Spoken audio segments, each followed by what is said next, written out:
pour Noël, ma sœur a eu une BMW neuve. Moi, des chaussettes à 2 €. Mon père, chacun a ce qu'il mérite. Prends-les ou pars. Alors à 4 heures du matin, j'ai laissé mes clés et déposé mon propre cadeau. Au réveil, il avait tout détruit. La première fois que j'ai réalisé que Noël pouvait ressembler à un tribunal, j'étais assise à la table de la salle à manger de mes parents à Saint-Germain-en-Laye, ma serviette pliée soigneusement sur mes genoux et mes mains glissées sous le bord de la table pour que personne ne les voie trembler. Dehors, le quartier était calme de cette manière feutrée propre aux banlieues chics, avec ce genre de froid qui rend l'air pur et tranchant sous les lumières des porches.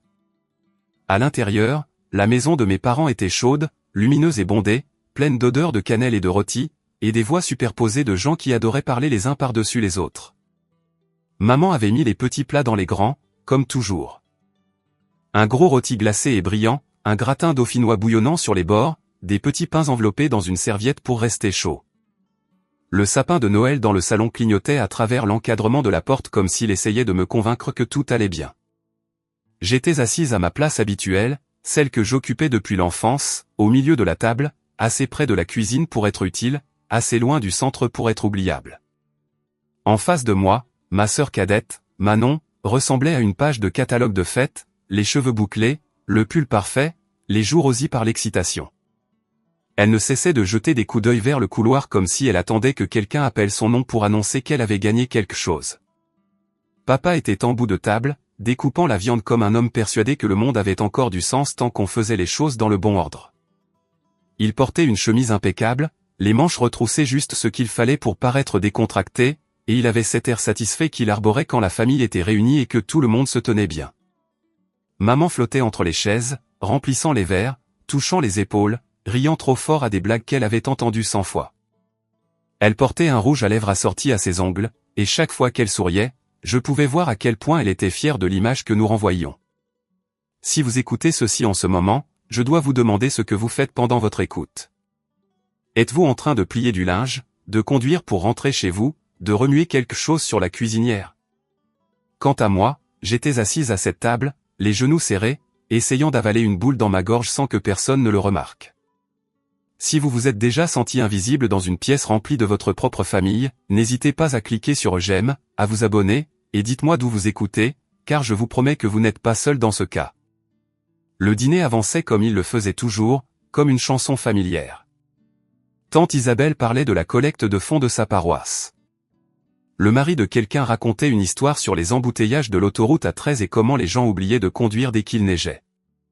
J'hochais la tête et souriais au bon moment, riant même une ou deux fois, mais j'avais l'impression de me regarder faire à quelques mètres de distance. Mon esprit tournait en boucle autour de la même pensée, celle que j'essayais d'ignorer depuis que je m'étais garé dans l'allée de mes parents et avais remarqué que la porte du garage était fermée hermétiquement. Manon tapait du pied, un petit rebond impatient sous la table. De temps en temps, elle se penchait vers maman et chuchotait quelque chose, et maman lui tapotait la main de manière ludique, comme on le fait avec un enfant qui ne peut pas attendre le dessert. Papa les regardait avec des yeux doux, comme si le secret qu'elle partageait était une friandise qu'il avait lui-même préparée. Juste au moment où les assiettes étaient presque vidées que la pièce baignait dans cette chaleur somnolente qui suit un bon repas, papa s'est levé et a levé son verre. Il n'a pas tapé dessus avec une cuillère. Il n'en a pas eu besoin. La pièce s'est tue parce que papa l'attendait. C'était comme ça que ça fonctionnait dans notre famille. Papa parlait, et tout le monde écoutait. Il s'est raclé la gorge, souriant comme s'il allait raconter une blague. Il a regardé Manon au bout de la table, et son sourire s'est élargi en quelque chose de presque théâtral. Il a dit qu'il voulait prendre un moment, parce que cette année avait été spéciale. Il a dit que Manon avait travaillé si dur, qu'elle avait obtenu son diplôme, qu'elle méritait quelque chose de significatif pour marquer le coup. Maman a joint ses mains et a poussé un petit cri, comme si elle était aussi surprise que les autres, mais je pouvais voir l'excitation répétée sur son visage. Manon a mis ses deux mains sur sa bouche. Ses yeux se sont remplis instantanément. Elle n'a même pas essayé de le cacher, car dans notre famille, les sentiments de Manon avaient toujours le droit d'être grands. Papa a dit qu'il y avait quelque chose qu'il voulait qu'elle voie, quelque chose qui n'était pas sous le sapin. Les chaises ont raclé le sol. Les gens ont ri, murmuré et attrapé leurs pulls. Toute la pièce s'est levée dans un élan d'anticipation, et je me suis levé aussi, parce que c'est ce qu'on fait quand le courant familial nous emporte.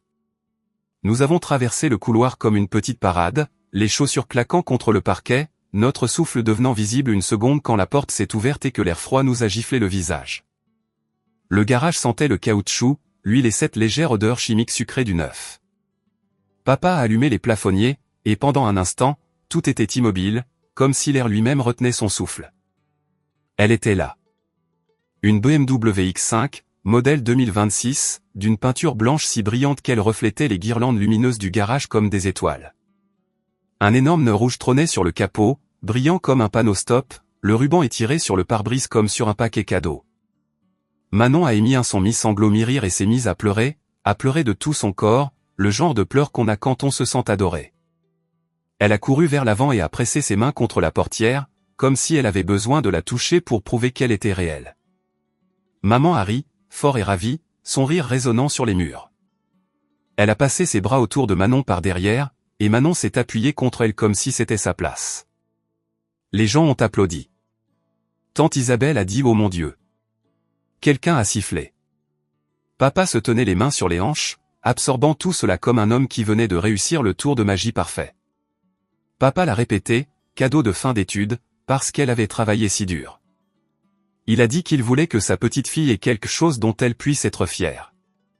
Il n'a rien dit sur le coup. Il n'a pas mentionné les paiements. Il ne m'a pas regardé une seule fois. J'ai regardé les doigts de Manon tracer la courbe du rétroviseur, la façon dont elle inclinait la tête, s'imaginant derrière le volant. Elle a chuchoté que toutes ses amies avaient de nouvelles voitures maintenant. Elle a dit qu'elle en rêvait, comme si c'était un vœu secret qu'elle faisait depuis des années. Papa souriait comme s'il l'avait sauvée d'une tragédie. Maman continuait de rire, essuyant des larmes au coin de ses yeux, comme si c'était la chose la plus joyeuse qui soit jamais arrivée dans ce garage. J'ai senti un froid dans ma poitrine qui n'avait rien à voir avec la météo. Ce n'était pas encore de la colère. C'était quelque chose de plus calme, comme une porte qui se fermait en moi. Nous sommes rentrés à l'intérieur, le froid nous chassant vers la chaleur, et tout le monde bourdonnait encore en s'installant de nouveau sur les chaises. Les assiettes ont été débarrassées. Le café est apparu. Quelqu'un a mis de la musique de Noël en fond sonore, le genre censé rendre tout doux et sûr.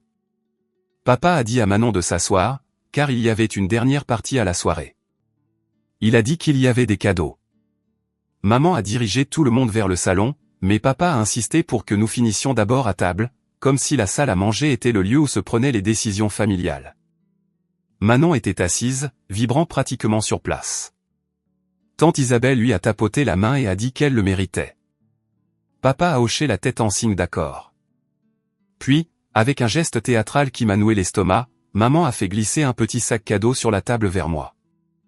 Il était léger. Trop léger. Le papier était fin et froissé, et le sac était le genre qu'on trouve dans n'importe quel supermarché. Manon avait une montagne de boîtes emballées qui l'attendaient sous le sapin, et mon sac ressemblait à une arrière-pensée de dernière minute. Je me suis dit de ne pas y accorder d'importance. Je me suis dit de ne pas surinterpréter. Je me suis dit que j'étais trop vieille pour être blessée par quelque chose d'aussi puéril que des cadeaux de Noël. Et pourtant, mes doigts étaient engourdis alors que j'attrapais le papier de soie. Je l'ai sorti lentement. À l'intérieur se trouvait une paire de chaussettes, des chaussettes de sport blanches, pliées en un rectangle serré. Elles n'étaient pas festives. Elles n'étaient pas spéciales. C'était le genre qu'on jette dans un caddie quand on réalise qu'on manque de basique. L'étiquette de prix était encore attachée. 2,49 €. Je les ai tenues sur mes genoux une seconde, fixant cette petite étiquette comme si c'était une erreur. Comme si quelqu'un avait sûrement oublié de l'enlever. Comme si cela ne pouvait sûrement pas être intentionnel. Maman a ri. Pas un gloussement poli. Pas un petit rire doux. Elle a ri comme si elle venait de voir quelque chose de drôle à la télévision. Papa s'est adossé à sa chaise et m'a regardé avec des yeux calmes et mesurés. La pièce s'était tue à nouveau, non pas parce que quelqu'un se souciait de mon cadeau, mais parce qu'il regardait mon visage, attendant de voir ce que je ferais. Attendant que la responsable soit responsable. Papa a dit, la famille passe avant tout. Je n'ai pas répondu. Je sentais mes joues chauffer, non pas de gêne, mais de l'effort pour garder une expression neutre. Papa a dit, tout le monde a ce qu'il mérite. Maman a ri encore, et Manon, toujours rouge de son moment BMW, a laissé échapper un petit éclat de rire aussi, comme si mon malaise était un accompagnement à sa joie. Puis papa a dit, prends-le ou sors d'ici. Sa voix n'était pas élevée. C'est ce qui a rendu la chose pire. Ce n'était pas une explosion. Ce n'était pas une dispute. C'était un verdict. J'ai regardé les chaussettes à nouveau. 2,49 €. C'était un si petit chiffre, mais il pesait une tonne. Je pouvais entendre le doux bourdonnement du réfrigérateur dans la cuisine. Je pouvais entendre la cuillère de quelqu'un teinter contre une tasse à café. Je pouvais entendre mon propre pouls dans mes oreilles. Je n'ai pas pleuré. Je n'ai pas crié. Je n'ai pas demandé pourquoi. J'ai souri. C'était le genre de sourire que les femmes apprennent à faire quand elles essaient de maintenir la paix. Le genre de sourire qu'on utilise quand on avale quelque chose de tranchant. J'ai dit merci, parce que c'est ce qu'une bonne fille dit au dîner de Noël. J'ai dit que j'avais toujours besoin de chaussettes. Je les ai même soulevées légèrement comme si c'était une blague que je pouvais partager, comme si j'étais dans le coup. Papa a hoché la tête, satisfait. Maman s'est adossée à sa chaise, toujours amusée. L'attention de Manon s'est détournée de moi immédiatement, retournant à son téléphone, à sa nouvelle voiture, à la partie de la nuit qui lui appartenait. La conversation a repris comme si de rien n'était. Les gens se sont levés et sont passés au salon. Maman a allumé plus de lumière. Quelqu'un a pris des photos de Manon près du sapin, les joues humides de larmes de joie, les bras autour de maman et papa. Je les ai suivis parce que mon corps connaissait la chorégraphie.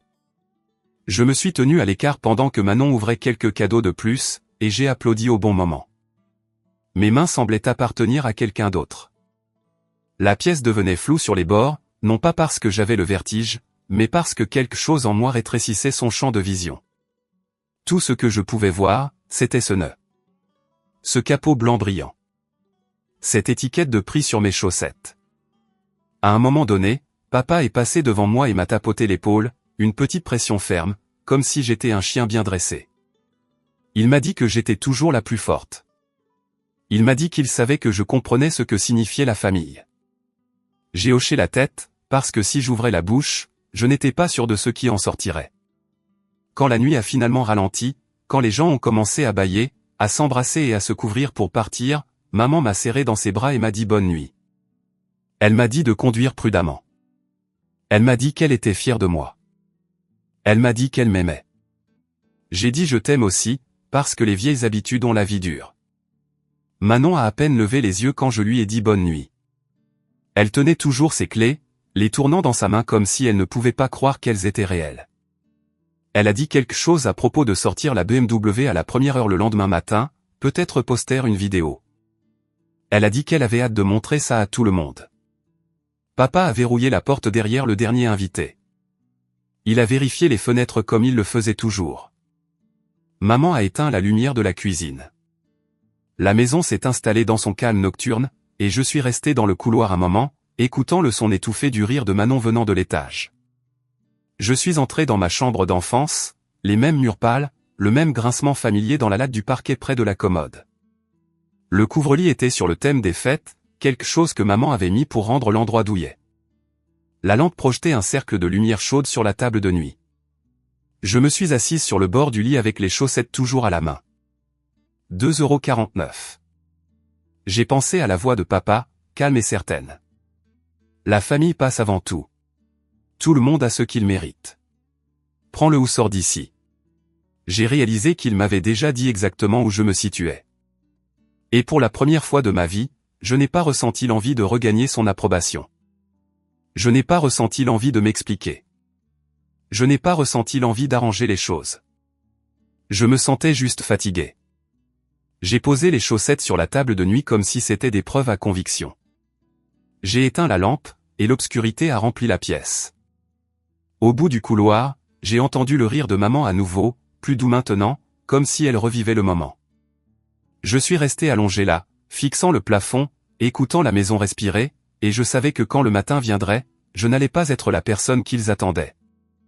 Cette pensée pesait lourd dans ma poitrine alors que la maison devenait finalement silencieuse. Le rire au bout du couloir s'est estompé. Les portes se sont fermées doucement.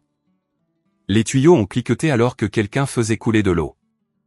Puis il n'y a plus eu que le bourdonnement sourd de la chaudière et le faible tic-tac de l'horloge dans le couloir, la même horloge qui avait décompté chaque Noël de mon enfance. Je suis resté allongé dans le noir, fixant le plafond, écoutant ma propre respiration. Je n'ai pas pleuré. Je n'ai pas rejoué la scène de la table encore et encore comme je le ferais habituellement. Au lieu de cela, mon esprit semblait étrangement calme, comme s'il avait atteint une conclusion bien avant que mes émotions ne les rattrapaient. Au bout d'un moment, je me suis assise et j'ai attrapé mon téléphone. L'écran a éclairé la pièce d'une lueur bleu pâle. Il était tard, bien après minuit, mais le sommeil semblait impossible. Mon corps était fatigué, mes yeux brûlaient, pourtant mes pensées étaient nettes, concentrées d'une manière qui me surprenait. J'ai ouvert mes emails, puis je les ai fermés. J'ai ouvert mon application bancaire, puis j'ai hésité. Pendant des années, chaque fois que quelque chose ne semblait pas tourner rond dans ma famille, je m'étais dissuadé de regarder de trop près. Je m'étais dit de ne pas faire de vagues, de ne pas trop réfléchir, de ne pas poser de questions. Ce soir, cet instinct avait disparu. J'ai balancé mes jambes hors du lit et je me suis levé. La moquette était froide sous mes pieds.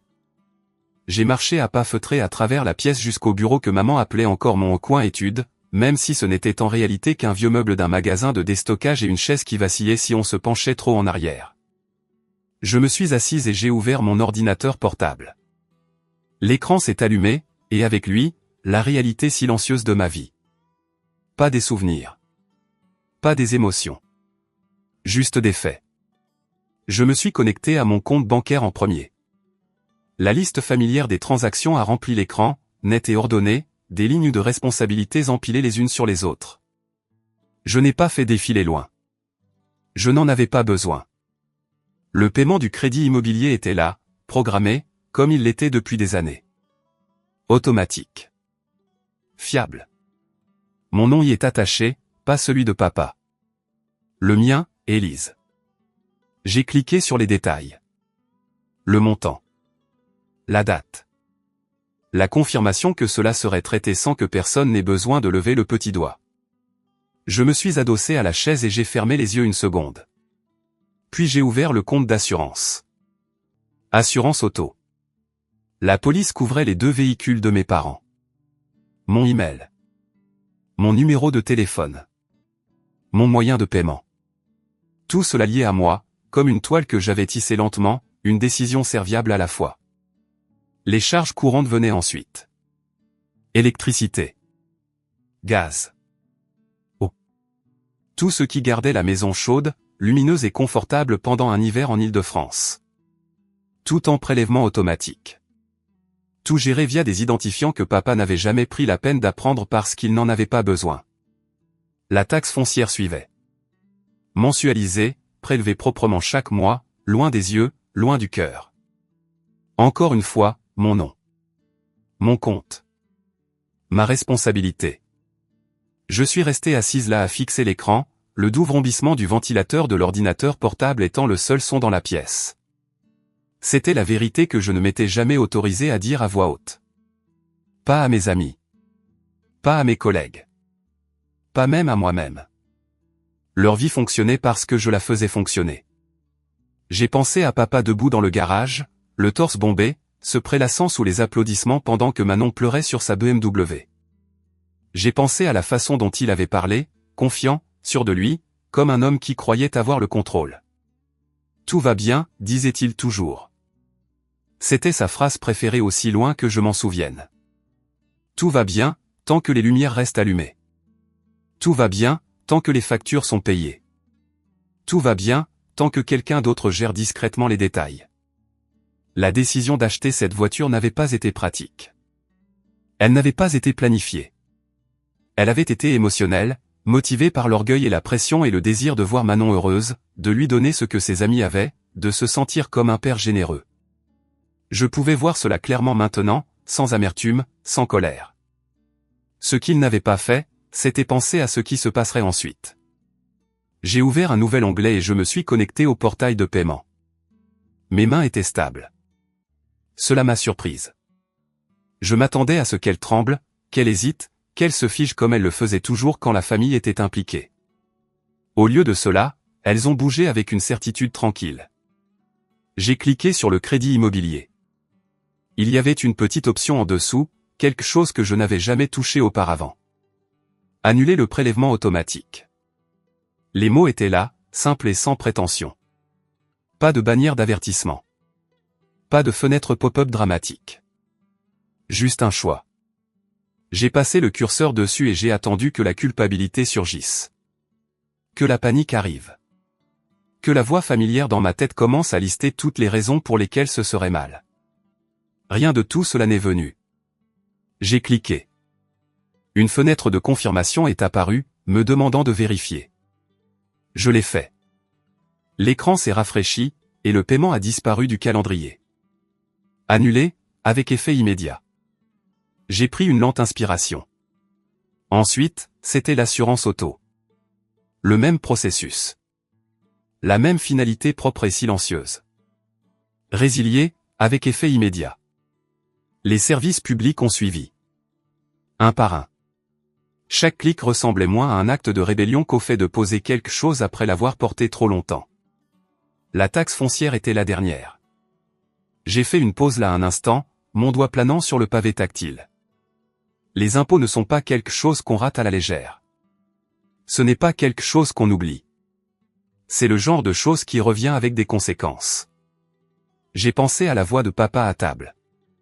Prends-le ou sors d'ici. J'ai cliqué. Annulé, avec effet immédiat. Quand ce fut fait, je me suis rassise et j'ai fixé l'écran. La liste des paiements programmés était plus courte maintenant. Plus propre. Plus légère. Je ne me sentais pas victorieuse. Je ne me sentais pas cruelle. Ce que je ressentais, c'était de l'épuisement, le genre d'épuisement qui vient après avoir enfin arrêté de retenir son souffle. J'ai ouvert les paramètres de l'imprimante et j'ai mis du papier dans le bac. L'imprimante s'est animée en vrombissant, bruyante dans la pièce calme, crachant page après page. Chacune montrait la même chose. Confirmation d'annulation. Mon nom. La date. Le statut effectif. J'ai empilé les papiers soigneusement, alignant les bords comme je le faisais toujours quand je voulais garder mes émotions sous contrôle. Annulé, avec effet immédiat. Les mots semblaient différents sur papier. Plus réels. Moins réversibles. J'ai rassemblé les pages et les ai mises de côté sur le bureau. Puis je me suis levé et je me suis étiré, le dos douloureux, les épaules tendues. Il m'est venu à l'esprit que c'était la première veille de Noël depuis des années où je n'avais pas essayé d'arranger quoi que ce soit. Je n'avais pas envoyé de SMS d'excuses. Je n'avais pas adouci un moment inconfortable. Je n'avais cherché d'excuses pour personne. J'ai marché jusqu'à la fenêtre et j'ai regardé la rue. La neige saupoudrait les trottoirs, intacts, brillant faiblement sous les lampadaires. Une voiture est passée lentement, les pneus crissant, puis a disparu au coin de la rue. Quelque part au bout du couloir, une porte s'est ouverte et refermée. Le rire de Manon a flotté brièvement à travers la maison, léger et insouciant. Je me suis demandé si elle tenait toujours ses clés, si elle était allongée dans son lit à s'imaginer conduire cette voiture, à imaginer ce que ça ferait d'arriver quelque part et d'être admirée. Je ne lui enviais pas son rêve. Ce que je lui enviais, c'était le coup. Je suis retourné au bureau et j'ai glissé les pages imprimées dans une pochette. Mes mouvements étaient prudents, délibérés, comme si je me préparais pour une réunion plutôt que pour le démantèlement de la colonne vertébrale financière de ma famille. J'ai regardé l'heure dans le coin de l'écran. Il était près de 4 heures du matin. Cela semblait important. J'ai éteint l'ordinateur portable et je suis resté là un moment dans la pièce sombre, écoutant le silence. Je n'étais pas en colère. Je n'étais même pas triste de la manière dont je m'y attendais. Je me sentais lucide. Il ne s'agissait pas de punition. Il s'agissait d'alignement. D'enfin faire correspondre mes actions à la vérité avec laquelle je vivais depuis des années. Je me suis rassise sur le lit et j'ai ramassé les chaussettes sur la table de nuit. L'étiquette de prix était toujours là, brillante et sans excuse. Je les ai tournées dans mes mains, sentant le tissu fin, leur banalité. Tout le monde a ce qu'il mérite. Les mots résonnaient dans ma tête, non plus comme une insulte, mais comme un énoncé de fait. J'ai posé les chaussettes et je me suis levé à nouveau, cette fois avec détermination. Il y avait encore quelque chose que je devais faire avant le matin. Quelques décisions à prendre. L'horloge au mur tic-taquait régulièrement alors que les minutes passaient, chaque seconde me rapprochant de 4 heures du matin. Et je ne l'ai pas arrêté. L'horloge est passée à 4 heures du matin sans aucune cérémonie, pas de carillon, pas d'avertissement, juste un changement silencieux de chiffres qui semblait pourtant plus lourd que tout ce qui s'était passé toute la nuit. Je me suis levé, j'ai éteint la lampe et j'ai attrapé ma valise. J'avais fait mes bagages plus tôt, tranquillement, pliant mes vêtements avec soin, non pas parce que j'y étais sentimentalement attaché, mais parce que je voulais traverser cette maison une dernière fois sans chaos. La fermeture éclair a fait un bruit trop fort dans le calme, et je me suis arrêté, écoutant. Pas de pas. Pas de voix. Tout le monde dormait. J'ai soulevé la valise et j'ai senti la traction familière dans mon épaule, le rappel que j'avais porté plus que ma part pendant longtemps. Doucement, j'ai ouvert la porte de ma chambre et je suis entré dans le couloir. La maison semblait différente à 4 heures du matin.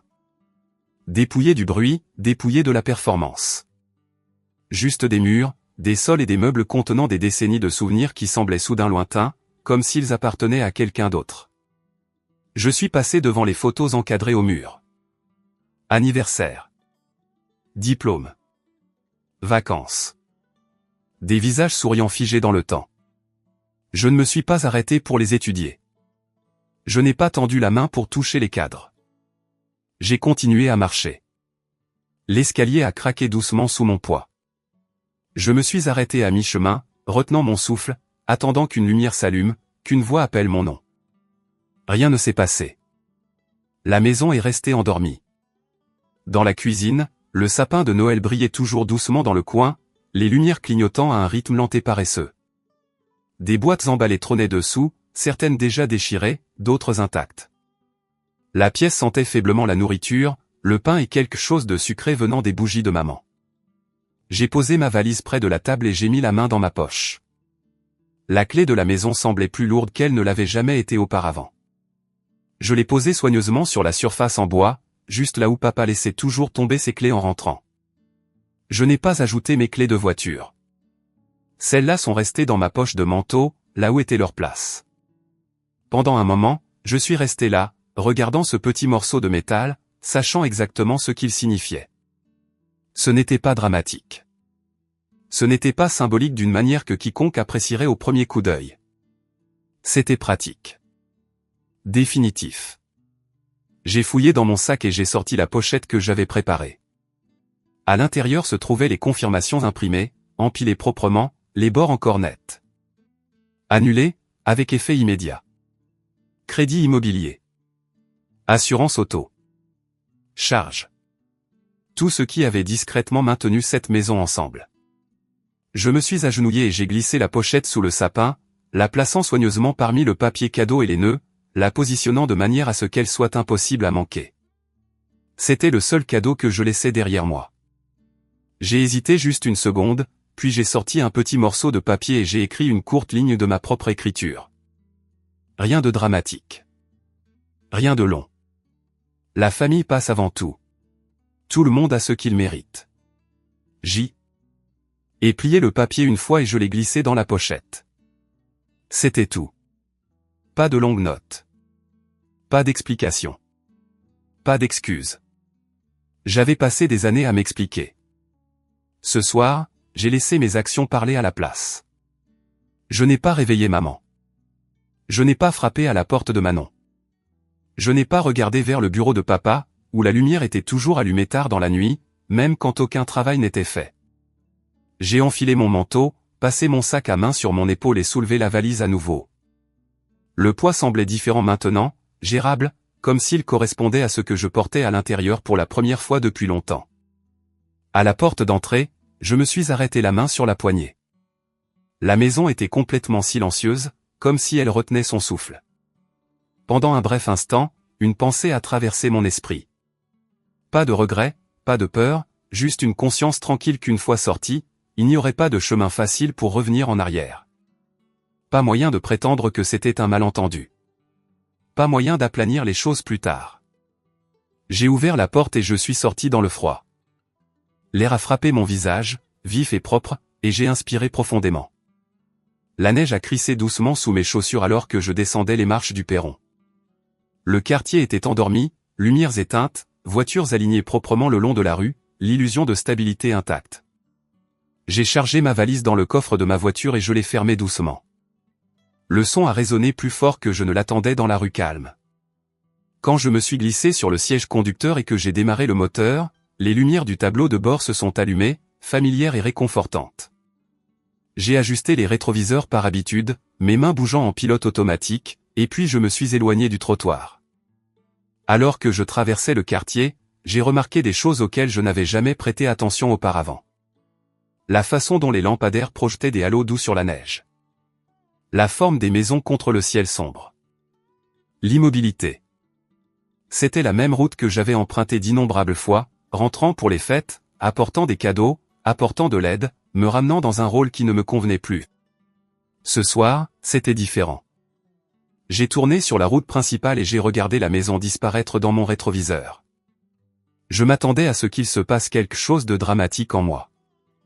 Une montée de colère. Une vague de chagrin. Un soulagement si fort qu'il me couperait le souffle. Au lieu de cela, ce que j'ai ressenti était plus léger que tout ça. Pas du bonheur. Pas du triomphe.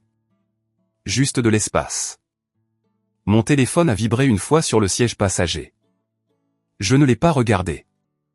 J'ai gardé les yeux sur la route, les voies vides s'étendant devant moi. Saint-Germain à 4 heures du matin était calme d'une manière qui semblait presque sacrée. Pas de circulation. Pas de distraction. Juste moi et le bourdonnement des pneus contre l'asphalte. Au fil des kilomètres, un calme étrange s'est installé en moi. Ma poitrine s'est desserrée. Mes épaules sont retombées. Pour la première fois depuis des années, il n'y avait aucune liste dans ma tête de choses que je devais réparer, gérer ou empêcher de s'effondrer. Il ne restait plus rien à faire ce soir. Cette réalisation a apporté une vague de quelque chose proche du soulagement, mais en dessous se trouvait le vide. Un endroit creux où l'obligation habitait autrefois. C'était troublant, comme sortir d'une pièce bondée à l'air libre et réaliser qu'on avait oublié comment se tenir immobile. J'ai continué à conduire, laissant la route me porter vers l'avant. Je ne savais pas ce qui se passerait quand ils se réveilleraient. Je ne savais pas combien de temps il leur faudrait pour comprendre ce que j'avais fait, ou s'ils le comprendraient vraiment un jour. Je n'ai pas essayé de prédire les retombées. Pour une fois, je me suis autorisé à ne pas planifier la réaction de tous les autres. Le ciel commençait tout juste à s'éclaircir sur les bords alors que je me dirigeais vers l'autoroute, le bleu foncé cédant lentement la place au gris. Le matin arrivait, que quelqu'un soit prêt ou non. J'ai resserré ma prise sur le volant et j'ai continué à conduire, portant avec moi un mélange de légèreté et de perte, de liberté et d'incertitude. La maison derrière moi était calme. La route devant était vide. Et pour la première fois depuis très longtemps, ces deux choses semblaient parfaitement justes. Au moment où je me suis garé sur le parking de mon immeuble, le ciel était passé du noir à un gris d'hiver fin, le genre qui rend tout honnête et inachevé. Mes doigts étaient raides d'avoir agrippé le volant, et mes yeux picotaient, mais je ne me sentais toujours pas somnolente. Je me sentais éveillé d'une manière qui n'avait rien à voir avec la caféine. J'ai monté ma valise dans les escaliers, marche après marche, et l'odeur familière du couloir m'a frappé, vieille moquette et lessive de quelqu'un. C'était un petit immeuble, rien de chic, mais c'était chez moi. Quand j'ai déverrouillé ma porte et que je suis entré, le silence m'a enveloppé comme une couverture. J'ai posé la valise dans l'entrée et je suis resté là une seconde, écoutant. Pas de rire. Pas de vaisselle qui s'entrechoque. Pas de télévision en fond sonore. Juste le silence et le doux clic du chauffage qui s'allumait. J'ai enlevé mon manteau et l'ai accroché au porte-manteau près de la porte. Mes clés ont atterri dans le bol sur la petite table que je gardais près de l'entrée. C'était une routine simple, et elle a détendu ma poitrine, juste un peu. Puis mon téléphone a vibré. Une vibration nette contre le bois de la table, comme une minuscule alarme se déclenchant dans ma vie. J'y ai jeté un coup d'œil et j'ai vu le nom de maman sur l'écran. Je n'ai pas répondu. La vibration a cessé, et pendant un instant, la paix est revenue. Puis il a vibré à nouveau. Même nom. Même insistance. Je suis allé dans la cuisine, j'ai rempli un verre d'eau et je l'ai bu lentement. Je pouvais sentir mon rythme cardiaque dans ma gorge, non pas de panique, mais de l'adrénaline qui ne s'était pas encore dissipée. Le téléphone a vibré encore, et encore, et encore. Je l'ai pris et j'ai regardé les appels manqués s'empiler. Je ne me sentais pas flatté. Je ne me sentais pas coupable. Je ressentais quelque chose de plus proche de la curiosité. Comme si j'observais une tempête depuis l'intérieur d'un abri sûr. Le premier message vocal est arrivé presque immédiatement. Je l'ai laissé aller sur la messagerie, puis je l'ai écouté en m'appuyant contre le comptoir. La voix de maman était aiguë, haletante, comme elle le devenait quand elle avait peur mais essayait de paraître raisonnable. Elle a prononcé mon nom, Élise, comme si elle appelait un enfant à travers un magasin bondé. Elle a demandé où j'étais. Elle a demandé ce que je faisais. Elle a dit, nous avons trouvé quelque chose sous l'arbre. Elle a dit, rappelle-moi tout de suite. Non pas, comment vas-tu? Non pas, tu es en sécurité? Non pas, quelque chose est arrivé. Juste, qu'est-ce que tu fais? L'appel suivant est arrivé avant que le message vocal ne finisse de jouer. Cette fois, c'était papa. J'ai fixé l'écran jusqu'à ce qu'il cesse de sonner. Un nouveau message vocal est apparu. Je l'ai écouté. La voix de papa était contrôlée, mais il y avait une dureté en dessous, le même tranchant qu'il utilisait quand il voulait rappeler à tout le monde qui fixait les règles.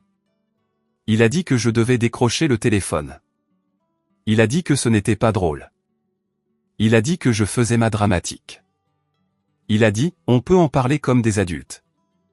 Comme des adultes, a-t-il dit, comme si la veille au soir ne l'avait pas vu me dire de prendre mes chaussettes ou de dégager. Mon estomac s'est noué, non pas de colère, mais de ce vieux réflexe de me préparer à sa déception. Je détestais ce réflexe. Je détestais la rapidité avec laquelle il se manifestait encore. Le téléphone a vibré à nouveau. Manon cette fois. J'ai failli rire, un son bref qui est mort dans ma gorge. Manon ne m'appelait pas tôt le matin. Manon m'appelait à peine, sauf si elle avait besoin qu'on la conduise ou d'un conseil ou de quelqu'un pour calmer papa. Son message vocal était un désastre. Sa voix semblait épaisse comme si elle avait pleuré. Elle a dit, Élise, s'il te plaît, qu'est-ce qui se passe? Elle a dit, papa m'a dit que la voiture était mon cadeau de fin d'études. Elle a dit, maman panique. Elle a dit, papa crie sur tout le monde. Elle a dit, tu gâches Noël. Toujours pas de est-ce que tu vas bien? Non, pourquoi serais-tu si blessé que tu es parti à 4 heures du matin? Juste tu gâches Noël. J'ai posé le téléphone et j'ai appuyé mes paumes sur le comptoir. Le stratifié était froid et lisse sous mes mains. J'ai pris une lente inspiration et je l'ai laissé sortir par le nez. C'était la partie que j'évitais depuis des années. Pas l'argent. Pas les paiements. La réaction. La façon dont ma famille pouvait transformer n'importe quelle limite en attaque, n'importe quel non en trahison. Je suis allé dans le salon et je me suis assise sur le bord de mon canapé. La pièce ressemblait exactement à celle que j'avais laissée en partant pour Saint-Germain. Un plaid plié soigneusement. Une pile de courrier sur la table basse. Une petite plante sur le rebord de la fenêtre qui faisait de son mieux pour survivre à l'hiver. Cet espace m'avait maintenu entière pendant des années pendant que je sortais dans le monde en prétendant que tout allait bien. Ça avait été mon endroit calme. Ma salle de récupération. Et j'avais quand même porté leur poids même ici. Mon téléphone a vibré à nouveau, et je l'ai regardé s'allumer sur la table. Un autre appel de maman. Un autre appel de papa. Un autre appel de Manon. Je n'ai pas répondu. J'ai laissé le téléphone sonner et sonner jusqu'à ce qu'il s'arrête. Puis je me suis assise dans le calme à nouveau, et j'ai attendu. Je savais ce qui se passait à l'autre bout. Je pouvais l'imaginer avec une clarté inconfortable. Maman dans la cuisine, les cheveux en désordre, le peignoir serré, debout devant le sapin avec sa main sur la bouche. Manon faisant les 100 pas, pleurant, criant, puis pleurant encore. Papa dans ses chaussons, la mâchoire serrée, fixant le papier comme s'il l'avait personnellement insulté. Papa ne lirait pas attentivement. Il ne le faisait jamais. Il scannerait pour trouver la partie où il pourrait assigner le blâme. Maman chercherait un moyen de transformer cela en histoire de sentiments plutôt que de faits. Manon chercherait quelqu'un pour arranger ça. Et aucun d'eux ne saurait comment, parce que j'avais été celle qui savait comment faire depuis longtemps. Mon téléphone a vibré à nouveau. Un autre message vocal. La voix de maman avait changé. Moins de peur, plus d'accusation. Elle a dit que je l'avais embarrassée. Elle a dit que nous avions des invités. Elle a dit qu'elle ne pouvait pas croire que je ferais ça à Noël. Elle a dit, après tout ce qu'on a fait pour toi. Après tout, a-t-elle dit. Je me suis adossé au coussin du canapé et j'ai fixé le plafond une seconde, laissant cette phrase flotter dans l'air. Après tout ce qu'on a fait pour toi. C'était toujours le même script. La même réplique. La même réécriture de l'histoire où mes contributions devenaient invisibles et les leurs faisaient la une. Le téléphone a vibré à nouveau. Papa, encore. J'ai écouté ce message vocal aussi, parce qu'une partie de moi avait encore besoin de comprendre comment son esprit fonctionnait, même maintenant. La voix de papa était plus tranchante cette fois. Il a dit, tu dois arrêter ça tout de suite. Il a dit, tu réagis de manière excessive. Il a dit, tu es jalouse. Il a dit, tu mets tout le monde mal à l'aise. Il a dit, les chaussettes étaient une blague. Il a dit, tu ne sais pas rire. Il a dit, tu as toujours été trop sensible. Trop sensible, a-t-il dit, comme si la sensibilité était le problème et non ce qu'il avait fait. J'ai senti quelque chose vaciller en moi, une petite étincelle qui aurait pu se transformer en rage. Mais non. Cela s'est installé en quelque chose de stable. Il n'allait pas comprendre. Non pas parce qu'il ne pouvait pas, mais parce que comprendre exigerait qu'il admette qu'il avait tort. Et papa ne faisait pas ça. Je me suis levé et j'ai marché jusqu'à la fenêtre. Dehors, le monde se réveillait. Un voisin grattait la glace d'un pare-brise. Quelqu'un promenait un chien emmitouflé dans un manteau. Une voiture passait lentement, les pneus chuintant sur le sel et la neige. La vie normale. Des gens ordinaires. Tout le monde gère ses propres responsabilités. Mon téléphone a vibré à nouveau, et je me suis détourné de la fenêtre. Cette fois, un SMS de Manon est apparu. C'était une longue chaîne de mots sans beaucoup de ponctuation, comme les gens écrivent quand ils paniquent. Ça disait, maman pleure. Papa est furieux. Ils ne peuvent se connecter à rien. Le site du crédit dit que le paiement est annulé.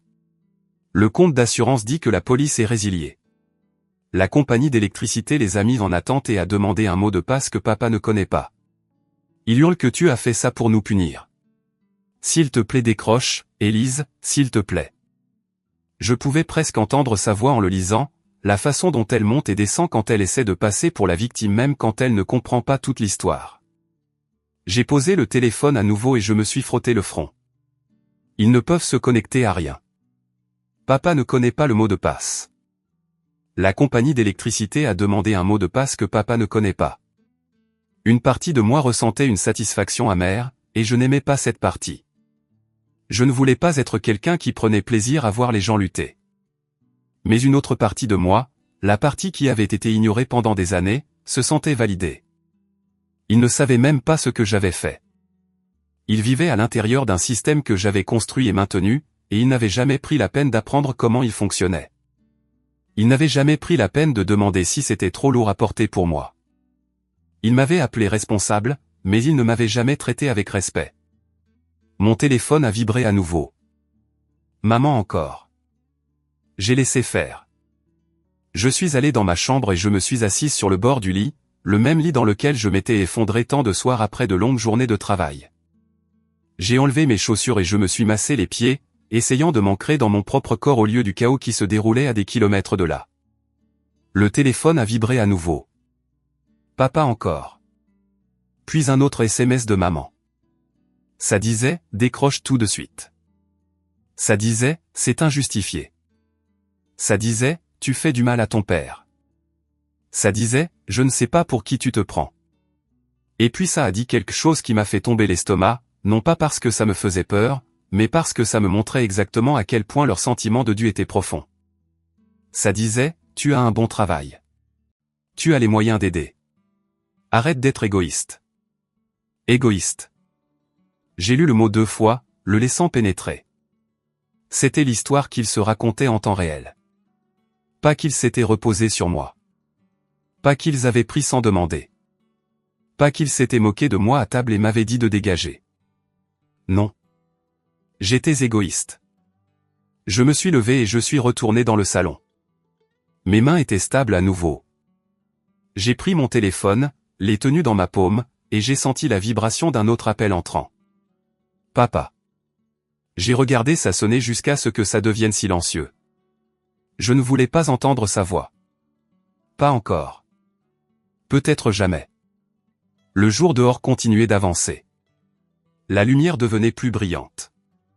Le matin dérivait vers l'avant comme s'il avait tous les droits d'être paisible, même pendant que ma famille partait en vrille. Le téléphone a vibré à nouveau, et le son m'a serré la poitrine, mais il m'a aussi rappelé quelque chose d'important. Pendant des années, la vibration avait signifié que je devais répondre. Cela signifiait que je devais réparer. Cela avait signifié que je devais sacrifier ma propre paix pour garder la leur intacte. Aujourd'hui, cela signifiait autre chose. Aujourd'hui, cela signifiait qu'ils ressentaient enfin ce que j'avais porté pour eux. J'ai regardé le téléphone, la liste des appels manqués, les messages vocaux qui s'empilaient, les SMS frénétiques. Je n'ai répondu à aucun d'eux. Au lieu de cela, j'ai appuyé et maintenu le bouton d'alimentation jusqu'à ce que l'écran devienne noir. Le silence qui a suivi fut immédiat et complet, comme une porte qui se ferme. Et dans ce calme, j'ai réalisé quelque chose qui m'a noué la gorge. Mon silence n'était pas juste une limite. C'était une force. C'était la première chose que j'avais jamais faite qu'ils ne pouvaient pas contourner par la parole, traverser par la culpabilité, ou balayer d'un rire à la table du dîner. Et ça leur faisait peur. Pendant un moment après ce matin-là, il n'y a rien eu. Pas d'appel. Pas de message. Juste des jours calmes qui s'installaient dans un nouveau rythme à l'intérieur duquel j'apprenais encore à vivre. Je suis retourné au travail. J'ai fait les courses sans faire de calcul mental dans chaque rayon. J'ai dormi toute la nuit sans que mon téléphone s'allume sur la table de nuit. Des semaines ont passé. Le monde ne s'est pas arrêté. Ma poitrine s'est lentement desserrée. Puis le premier domino est tombé. Je n'en ai pas entendu parler tout de suite. Pas par maman. Pas par Manon. J'en ai entendu parler par un numéro que je n'ai presque pas reconnu quand il a allumé mon téléphone un après-midi alors que j'étais assise à mon bureau. Papa. J'ai fixé l'écran un long moment, mes doigts planant au-dessus. C'était la première fois que son nom apparaissait depuis le matin de Noël. Pas d'accumulation de messages vocaux. Pas de série de SMS en colère au préalable. Juste un appel. Je l'ai laissé sonner une fois. 2 fois. Puis j'ai répondu. Sa voix semblait différente immédiatement. Plus basse. Instable. Pas en colère. Pas autoritaire. Effrayé. Il a prononcé mon nom doucement, comme s'il le testait, comme s'il n'était pas sûr d'avoir encore le droit de le dire. Puis il a pris une inspiration et m'a dit qu'il avait eu un accident. Mon estomac a chuté, une sensation de froid intense se répandant dans ma poitrine. J'ai demandé s'il était blessé. Il a dit non. Juste un petit accrochage. Un pare-choc embouti à un feu rouge. Il a dit que tout le monde s'en était sorti indemne. Il a dit que la voiture roulait encore. Il a dit que ce n'était rien de grave. Mais la façon dont sa voix tremblait me disait que ce n'était pas rien. Il s'est tu une seconde, puis a dit qu'il y avait un problème avec l'assurance. J'ai fermé les yeux et je me suis adossé à ma chaise. Il l'a expliqué lentement, avec hésitation, comme s'il essayait de reconstituer les morceaux en parlant. Il a dit que lorsqu'il a appelé la compagnie d'assurance pour déclarer le sinistre, ils lui ont dit que la police était inactive. Ils ont dit qu'elle avait expiré il y a des semaines. Ils ont dit qu'il n'y avait aucune couverture à la date de l'accident. Il a dit qu'il leur avait répondu que c'était impossible. Il a dit qu'il n'avait jamais manqué un paiement. Il a dit qu'il avait exigé de parler à un superviseur. Je pouvais l'imaginer clairement. Papa debout dans la cuisine ou peut-être le salon, le téléphone pressé contre l'oreille, la voix montant à chaque phrase, convaincu que l'autorité seule pouvait régler ça. Mais l'autorité ne paie pas les primes. Il a dit qu'ils lui ont demandé de vérifier les informations de son compte. Il a dit qu'ils ont demandé l'email enregistré. Le numéro de téléphone. Les identifiants de connexion. Il ne les avait pas. Il l'a admis doucement, comme si ça l'embarrassait de le dire à voix haute. Il a dit qu'ils lui ont dit que l'avis de résiliation avait été envoyé. Il a dit qu'il ne l'avait jamais vu. Il a dit qu'il ne savait pas où il était passé. Je suis resté assise à écouter, mon cœur battant lentement, régulièrement. Je n'étais pas surprise. J'avais su que ce moment viendrait. Je ne savais juste pas ce que ça ferait. Il a arrêté de parler et a attendu. Le silence s'est étiré entre nous, épais et inconfortable. J'ai réalisé qu'il attendait que j'explique. Que je répare. Que j'intervienne et fasse disparaître le problème comme je l'avais toujours fait. Au lieu de cela, je lui ai dit la vérité. J'ai dit, j'ai arrêté de payer. Je n'ai pas élevé la voix. Je ne l'ai pas adouci. Je n'ai pas ajouté d'explications ou d'excuses. J'ai arrêté de payer. Il y a eu une inspiration brusque à l'autre bout de la ligne. Puis rien. Pas de cri. Pas d'accusation. Juste un silence stupéfait. Après quelques secondes, il a demandé ce qu'il était censé faire. Cette question m'a frappé plus fort que tout ce qu'il aurait pu dire. Non pas parce qu'elle était cruelle, mais parce qu'elle était si révélatrice. Il ne demandait pas ce qui avait mal tourné. Il demandait qui allait réparer ça maintenant. Je lui ai dit que le sinistre ne serait pas couvert. Je lui ai dit qu'il devrait payer de sa poche. Je lui ai dit que la compagnie d'assurance n'était pas obligée d'aider parce que la police était inactive. Ma voix semblait calme, professionnelle, comme quand j'expliquais des choses aux clients au travail. Je détestais avoir appris à parler à mon propre père de cette façon. Il a marmonné quelque chose dans sa barbe. Je pouvais entendre des papiers froissés, des tiroirs s'ouvrir et se fermer. La voix de maman flottait faiblement en arrière-plan, demandant ce qui n'allait pas. Papa m'a dit que le devis de réparation était élevé. Pas catastrophique, mais assez pour faire mal. Assez pour compter. Il a dit qu'il n'avait pas ce genre d'argent de côté. Je n'ai pas répondu tout de suite. Dans cette pause, quelque chose a changé entre nous. L'illusion s'est fissurée. Il n'était plus l'homme qui se tenait dans le garage en tendant des clés de voiture avec un sourire. Il était un homme face à une facture qu'il ne pouvait pas payer facilement. Il m'a demandé si je pouvais aider. Les mots sont restés là, lourds et familiers. Pendant des années, j'aurais dit oui sans réfléchir. Je me serais dit que c'était temporaire. Que c'était juste pour cette fois. Que la famille passe avant tout. Cette fois, je n'ai pas dit oui. Je lui ai dit que je ne pouvais pas. Il s'est tu à nouveau, puis sa voix s'est tendue. Il a dit, tu as l'argent. Il a dit, tu sais à quel point les choses sont dures en ce moment. Il a dit, ce n'est pas le moment de faire une leçon. J'ai senti quelque chose monter en moi, pas de la colère, mais de la clarté. Je lui ai dit que c'était exactement le moment de faire une leçon. Je lui ai dit qu'il devait gérer ses propres responsabilités maintenant. Je lui ai dit que je ne reprendrais pas ce rôle. Maman lui a pris le téléphone alors. Sa voix était tendue, cassante sur les bords. Elle a dit qu'ils allaient piocher dans l'épargne. Elle a dit que papa la mettait de côté depuis des années. Elle a dit qu'il se débrouillerait, mais elle l'a dit comme une question, pas une affirmation. J'ai dit d'accord. Cela a semblé la surprendre. Elle s'attendait à de la résistance ou à être rassurée. Pas à de la neutralité. L'appel s'est terminé maladroitement, sans résolution. J'ai posé mon téléphone et fixé mon écran d'ordinateur, le document ouvert devant moi complètement oublié. Cette nuit-là, je suis resté éveillé à penser à l'épargne de papa. La façon dont il en avait toujours parlé avec fierté. La façon dont il l'a traité comme la preuve qu'il était responsable, qu'il avait tout sous contrôle. Maintenant, cet argent était utilisé pour combler un trou qui n'aurait jamais dû exister. Au cours des jours suivants, la réalité s'est installée pour eux. Les factures n'ont pas cessé d'arriver juste parce que j'étais parti. Les comptes ne se réparaient pas par magie. Les entreprises ne se souciaient pas des intentions ou des sentiments. Elles se souciaient des paiements. L'épargne a commencé à rétrécir. Discrètement d'abord. Puis visiblement. Maman a arrêté d'appeler quotidiennement. Manon a arrêté d'envoyer des SMS. Quand papa a repris contact, son ton avait changé. Il ne m'accusait pas. Il ne me faisait pas la morale. Il posait des questions. Comment créer un compte en ligne?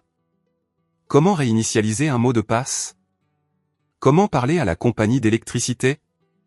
Chaque question était un petit aveu qu'il n'avait jamais su comment tout cela fonctionnait. J'ai répondu à certaines. Brièvement. Factuellement. Je n'ai pas pris le relais. Je ne me suis pas connecté pour lui. Je n'ai rien géré. Je l'ai laissé galérer. C'était plus dur que ça en a l'air. Il y avait des moments où mes doigts me démangeaient d'arranger les choses, où ma poitrine se serrait avec l'envie d'intervenir et d'aplanir tout ça. Les vieilles habitudes ne meurent pas tranquillement. Mais chaque fois que je me sentais glisser, je me souvenais de la table. Des chaussettes. Des mots prends-le ou sors d'ici. L'accident était petit. Personne n'a été blessé. La voiture a été réparée finalement. L'argent est sorti de l'épargne au lieu de mon compte. Et dans ce changement, papa a appris quelque chose qu'il n'avait jamais été forcé d'apprendre auparavant. Rien n'allait bien. C'était juste financé. Le jour où il a appelé pour me dire que la réparation était faite, sa voix était modérée. Fatigué. Il ne m'a pas remercié. Il ne s'est pas excusé. Il a dit, on n'avait pas réalisé tout ce que tu faisais. C'était tout. Pas d'émotion autour. Juste une déclaration, comme s'il la lisait sur un reçu. Mais pour la première fois, c'était vrai. J'ai raccroché le téléphone et je suis resté là dans le calme de mon appartement, laissant les mots pénétrer. Ce n'était pas une conclusion. Ce n'était pas une rédemption. Mais c'était le début de quelque chose qu'il ne pouvait pas défaire. Et ce n'était que le premier domino. 2 mois peuvent changer la température d'une famille d'une manière qu'on ne remarque pas jusqu'à ce qu'on entre à nouveau dans la pièce. Début janvier, leurs appels étaient encore bruyants de reproches. Fin février, les messages sonnaient différemment. Pas plus gentils, juste fatigués. Comme si tout le monde avait été éveillé trop de nuit à fixer des factures qu'ils ne comprenaient pas. Je ne suis pas retourné à Saint-Germain. Je ne me suis pas montré pour les déjeuners du dimanche ou les visites rapides ou aucun des petits rituels que ma mère utilisait comme de la colle. Je suis resté dans mon appartement et j'ai vécu mes journées comme une personne qui s'appartenait. Travail, courses, lessive, soirée calme. Le genre de vie qui semble ennuyeux jusqu'à ce qu'on ait passé des années à vivre dans un état d'urgence constant. Manon est restée silencieuse pendant la plupart de ces semaines. C'était nouveau. Manon adorait l'attention. Manon adorait les projecteurs. Mais quand les projecteurs sont passés de brillants à crus, elle a disparu dans sa chambre comme un chat sous un lit. Puis un après-midi, alors que je faisais la queue à la caisse du supermarché avec un panier plein de choses ordinaires, mon téléphone a sonné. C'était Manon. J'ai failli ne pas répondre. Mon pouce a plané sur l'écran, et pendant une seconde, j'ai pu sentir ce vieux réflexe dans mon corps. L'instinct de se crisper. L'instinct de se préparer à une colère ou à une accusation. Mais quelque chose dans le timing semblait différent. Les gens n'appellent pas au milieu d'une panique à moins que la panique ne soit déjà en train de se produire. J'ai répondu.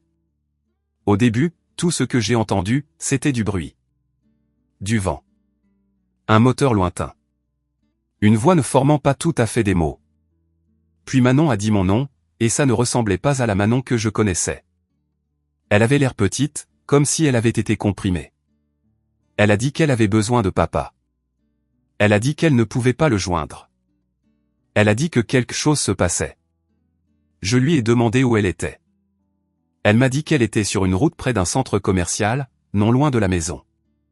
Elle a dit qu'elle s'était garée sur un parking parce qu'une voiture de police avait allumé ses gyrophares derrière elle.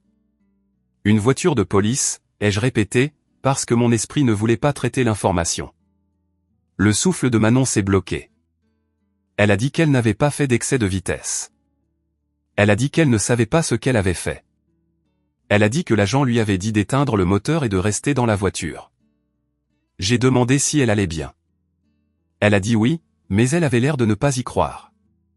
En arrière-plan, j'ai entendu une voix, étouffée par le téléphone, un homme demandant la carte grise et l'assurance. La voix de Manon est montée avec ce tranchant familier, celui qui sortait toujours quand elle se sentait embarrassée. Elle a dit qu'elle ne trouvait pas les papiers. Elle a dit que ça devrait être dans la boîte à gants. Elle a dit que papa gérait tout ça. Papa gérait tout ça. J'ai fermé les yeux. Elle a dit que l'agent se tenait près de sa fenêtre, et qu'elle pouvait voir les gens regarder. Les voitures passaient. Une femme poussant un chariot vers son propre coffre lentement, regardant trop longtemps, comme si c'était un spectacle. Manon a dit qu'elle ne voulait pas que les gens la voient comme ça. Je lui ai demandé ce qui se passait d'autre. Elle a hésité, puis elle a dit qu'il y avait une dépanneuse. Une dépanneuse, ai-je dit, parce que mon cerveau voulait encore que ce soit autre chose. La voix de Manon s'est brisée. Elle a dit que ce n'était pas juste une dépanneuse. Elle a dit que ça avait l'air officiel. Elle a dit qu'elle reculait derrière la BMW, et que l'homme qui la conduisait en descendait comme s'il avait fait ça 1000 fois. Mon cœur a commencé à battre plus fort. J'ai agrippé la poignée de mon caddie, les jointures blanchissant, comme si cela pouvait empêcher l'histoire d'avancer. Manon a dit qu'elle avait dit à l'agent que c'était sa voiture. Elle a dit qu'elle avait montré son permis. Elle a dit qu'elle l'avait supplié de dire au chauffeur de la dépanneuse d'arrêter. Elle a dit que l'agent a regardé quelque chose sur son appareil portable, puis l'a regardé de nouveau avec un visage qui n'a pas changé. Puis Manon a dit les mots qui ont tout mis en place. Elle a dit que l'agent lui avait dit que le véhicule était en cours de saisie. Le supermarché autour de moi continuait de bouger. Une caissière scannait des articles. Quelqu'un riait près du rayon fleurs. La musique d'ambiance jouait une chanson joyeuse qui me retournait l'estomac. Le monde normal ne s'arrêtait pas pour les conséquences des autres. Manon a commencé à pleurer. Bruyamment, des pleurs disgracieux. Elle a dit que ça ne pouvait pas arriver. Elle a dit que papa l'avait achetée pour elle. Elle a dit qu'elle était toute neuve. Elle a dit que les gens regardaient. Je lui ai demandé si papa savait. Elle a dit qu'elle l'avait appelé encore et encore. Elle a dit que maman ne répondait pas non plus. Elle a dit qu'elle ne savait pas quoi faire. En arrière-plan, les crochets métalliques du dépanneur ont cliqueté. Je pouvais l'entendre à travers le téléphone de Manon, net et froid, comme le bruit d'une porte qui claque. L'agent a dit quelque chose à nouveau, sa voix calme, professionnelle. Manon me l'a répété par morceaux. Il lui disait qu'elle devait retirer ses effets personnels. Il lui disait que la société avait le droit légal de prendre le véhicule. Il lui disait qu'il était là pour empêcher les choses de dégénérer.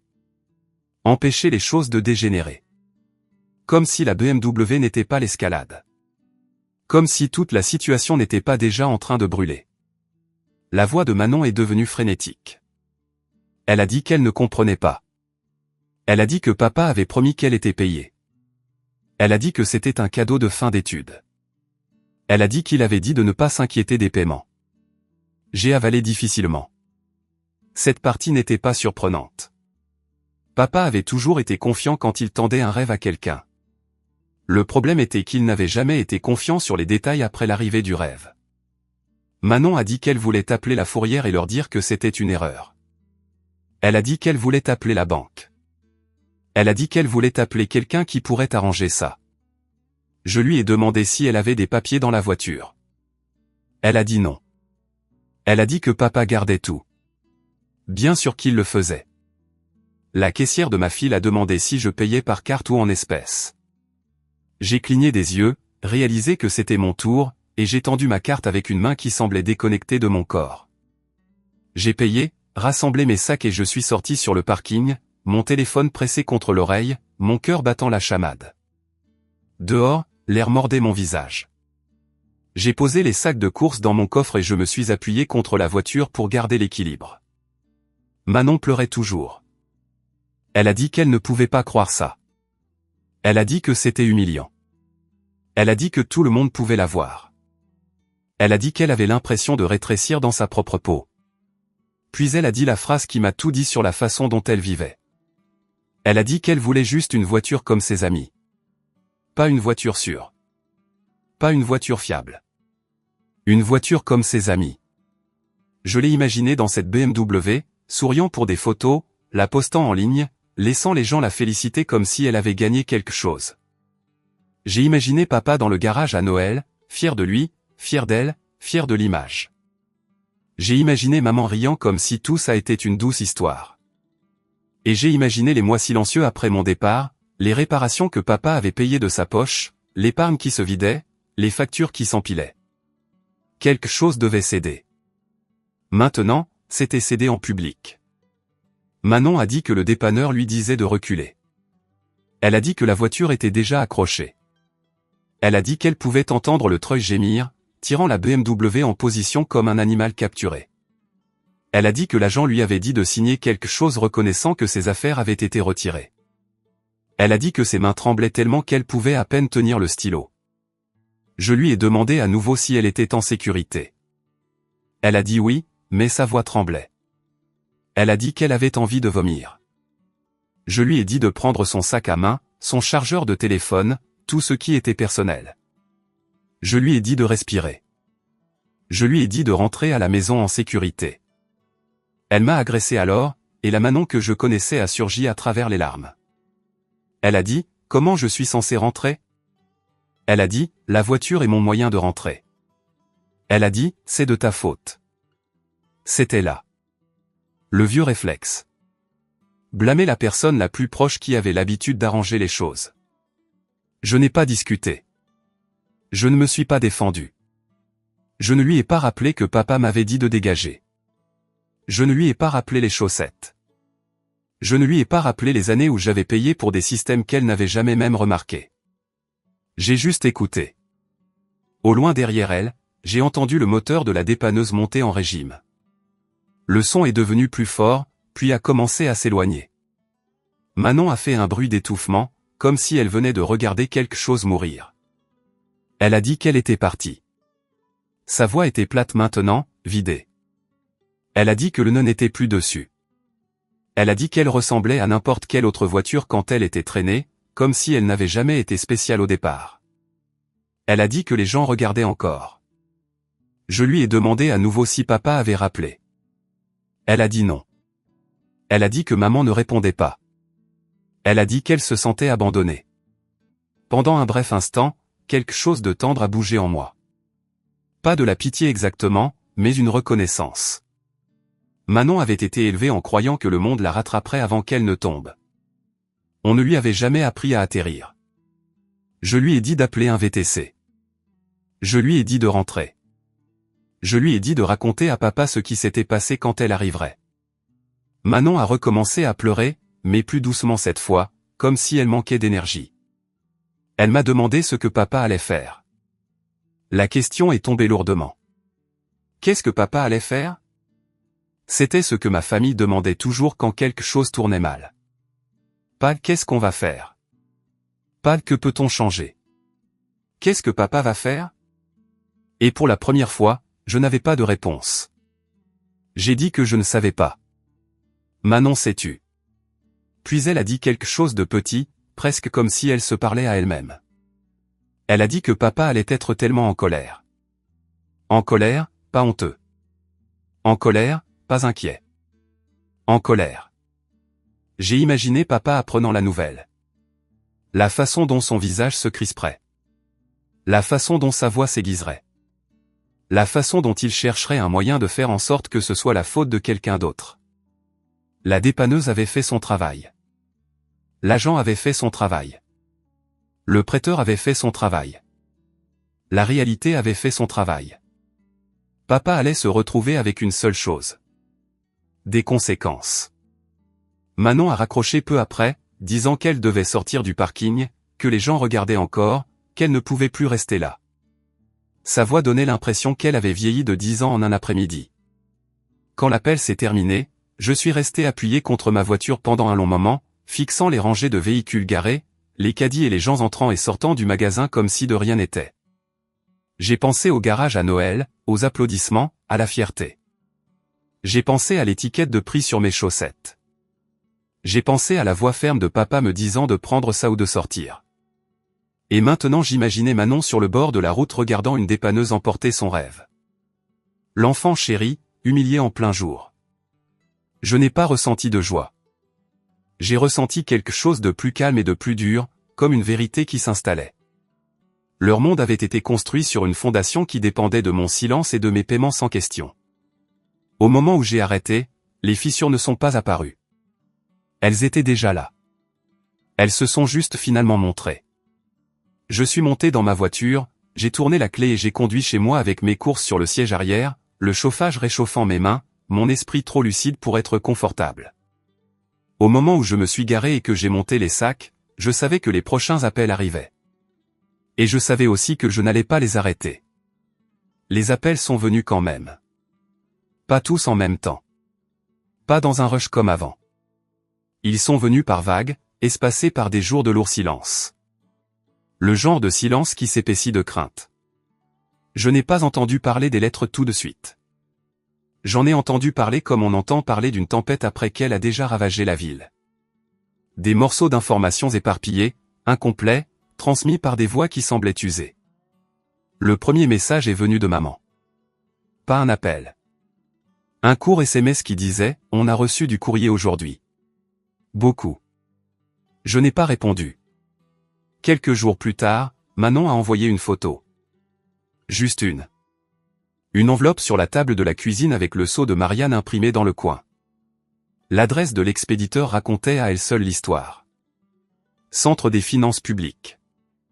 J'ai fixé l'image plus longtemps que je ne m'y attendais. Pendant des années, les prélèvements automatiques avaient tout géré discrètement. Taxes payées à temps.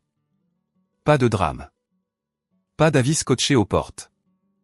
C'était l'un de ces systèmes invisibles que les gens oublient jusqu'à ce qu'ils cessent de fonctionner. Maintenant, il avait cessé. D'autres lettres ont suivi. Pas envoyées à moi, mais photographiées et transférées comme des preuves dans un procès auquel personne ne voulait assister.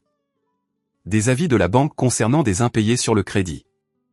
Des relevés expliquant que les prélèvements précédents ne couvraient plus le solde. Des avertissements sur les montants échus. Chaque enveloppe semblait plus lourde que la précédente. Je pouvais les imaginer s'empiler sur le comptoir de la cuisine à Saint-Germain, poussés de côté au début, puis empilés, puis regarder avec incrédulité. Je pouvais voir papa les ramasser, les retourner, chercher une erreur. Je pouvais voir maman assise à table les mains jointes, murmurant des prières qu'elle n'avait pas dites depuis des années. Et je pouvais voir Manon regarder tout ça avec de grands yeux, comprenant enfin que le monde ne fonctionnait pas sur des promesses. Les disputes ont commencé peu après. Je ne les ai pas entendues directement. J'en ai entendu parler par fragments. Manon se plaignait que maman n'arrêtait pas de pleurer. Maman disait que papa n'écoutait jamais. Papa a craqué en disant que personne n'appréciait à quel point il travaillait dur. Tout le monde parle. Personne ne prend ses responsabilités. Manon a envoyé un message vocal un soir que j'ai failli supprimer sans l'écouter. Sa voix semblait fragile, comme du verre trop étiré. Elle a dit qu'elle ne savait pas comment fonctionnaient les factures. Elle a dit qu'elle pensait que l'argent venait juste de papa. Elle a dit qu'elle ne comprenait pas pourquoi tout était soudainement si compliqué. Cette phrase est restée avec moi plus longtemps que je ne le voulais. L'argent venait juste de papa. Pas du travail. Pas de la planification. Pas du sacrifice. Il venait juste. J'ai pensé à toutes les fois où j'avais discrètement déplacé mon propre budget pour faire de la place au leur. Toutes les fois où je m'étais dit que j'achèterais quelque chose plus tard. Toutes les fois où j'avais ravalé mon ressentiment et appelé ça la famille. Et Manon n'avait jamais rien vu de tout ça. La fois suivante où papa a appelé, c'était tard dans la soirée. La lumière dans mon appartement s'était adoucie, le genre qui rend tout plus lent. J'ai failli laisser sonner, mais quelque chose en moi voulait entendre sa voix maintenant. Pas parce que j'avais besoin de tourner la page, mais parce que j'avais besoin de confirmation. Il avait l'air plus vieux. Pas faible. Pas vaincu. Juste fatigué d'une manière qui venait de la perte de contrôle d'un récit qu'il s'était raconté pendant des années. Il n'a pas crié. Il n'a pas accusé. Il a demandé si je savais ce qu'était un défaut de paiement sur la taxe foncière. J'ai dit oui. Il a demandé pourquoi le Trésor public envoyait des avis.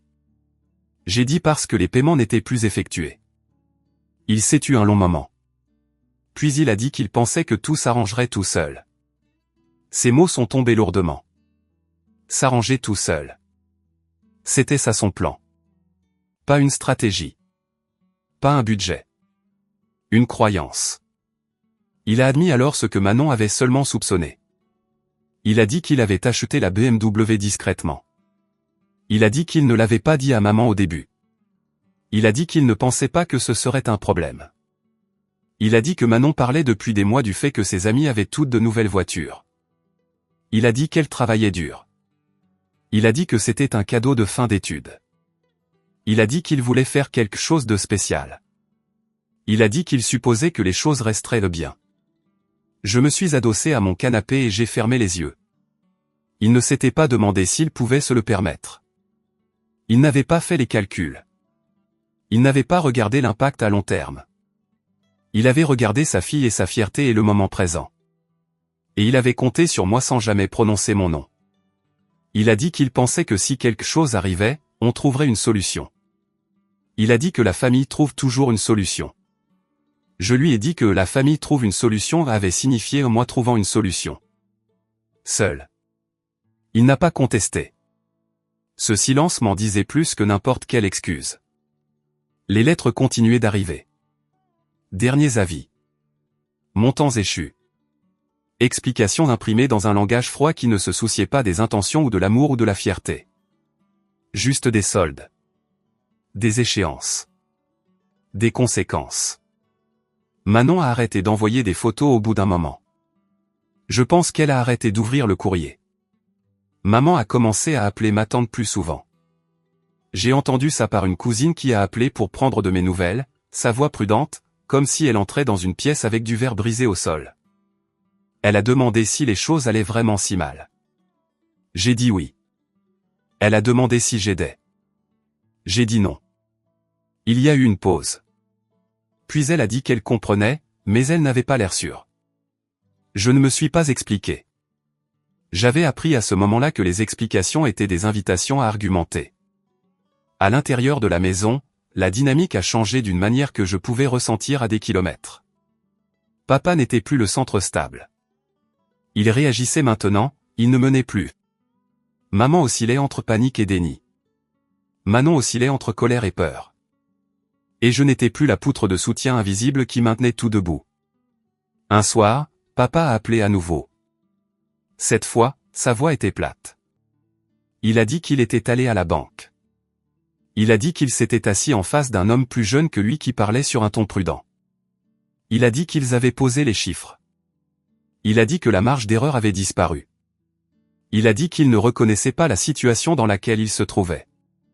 Cette phrase a fait plus mal que je ne m'y attendais. Il a dit qu'il avait toujours pensé qu'il avait le contrôle. Il a dit qu'il pensait que la responsabilité signifiait de bonnes intentions et un travail acharné. Il a dit qu'il n'avait pas réalisé à quel point il s'était déchargé. Je n'ai rien dit. Je l'ai laissé parler.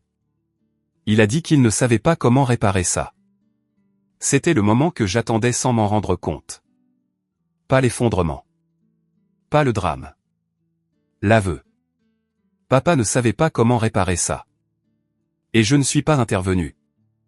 Je ne lui ai pas dit quoi faire. Je n'ai pas proposé de passer un appel. Je n'ai pas suggéré de plan. Je ne lui ai pas rappelé que je pouvais gérer ça s'il me laissait juste faire. J'ai écouté, et quand il a fini, je lui ai dit que j'espérais qu'il trouverait un moyen. La ligne est devenue silencieuse. Je l'imaginais debout dans la cuisine, le téléphone à la main, fixant le même comptoir où j'avais jadis placé une pochette sous le sapin de Noël. Je l'imaginais réalisant que le filet de sécurité avait disparu, non pas parce que j'étais cruel, mais parce qu'il n'avait jamais reconnu qu'il existait. Après cet appel, le silence s'est étiré plus longtemps. Des jours ont passé sans message. Puis des semaines. Les lettres ne s'arrêtaient pas. Les problèmes ne se résolvaient pas par magie. Mais quelque chose d'autre a changé. Les reproches se sont calmés. Il y avait moins d'accusations. Moins d'exigences frénétiques. Moins de tentatives pour me ramener au centre de leur chaos.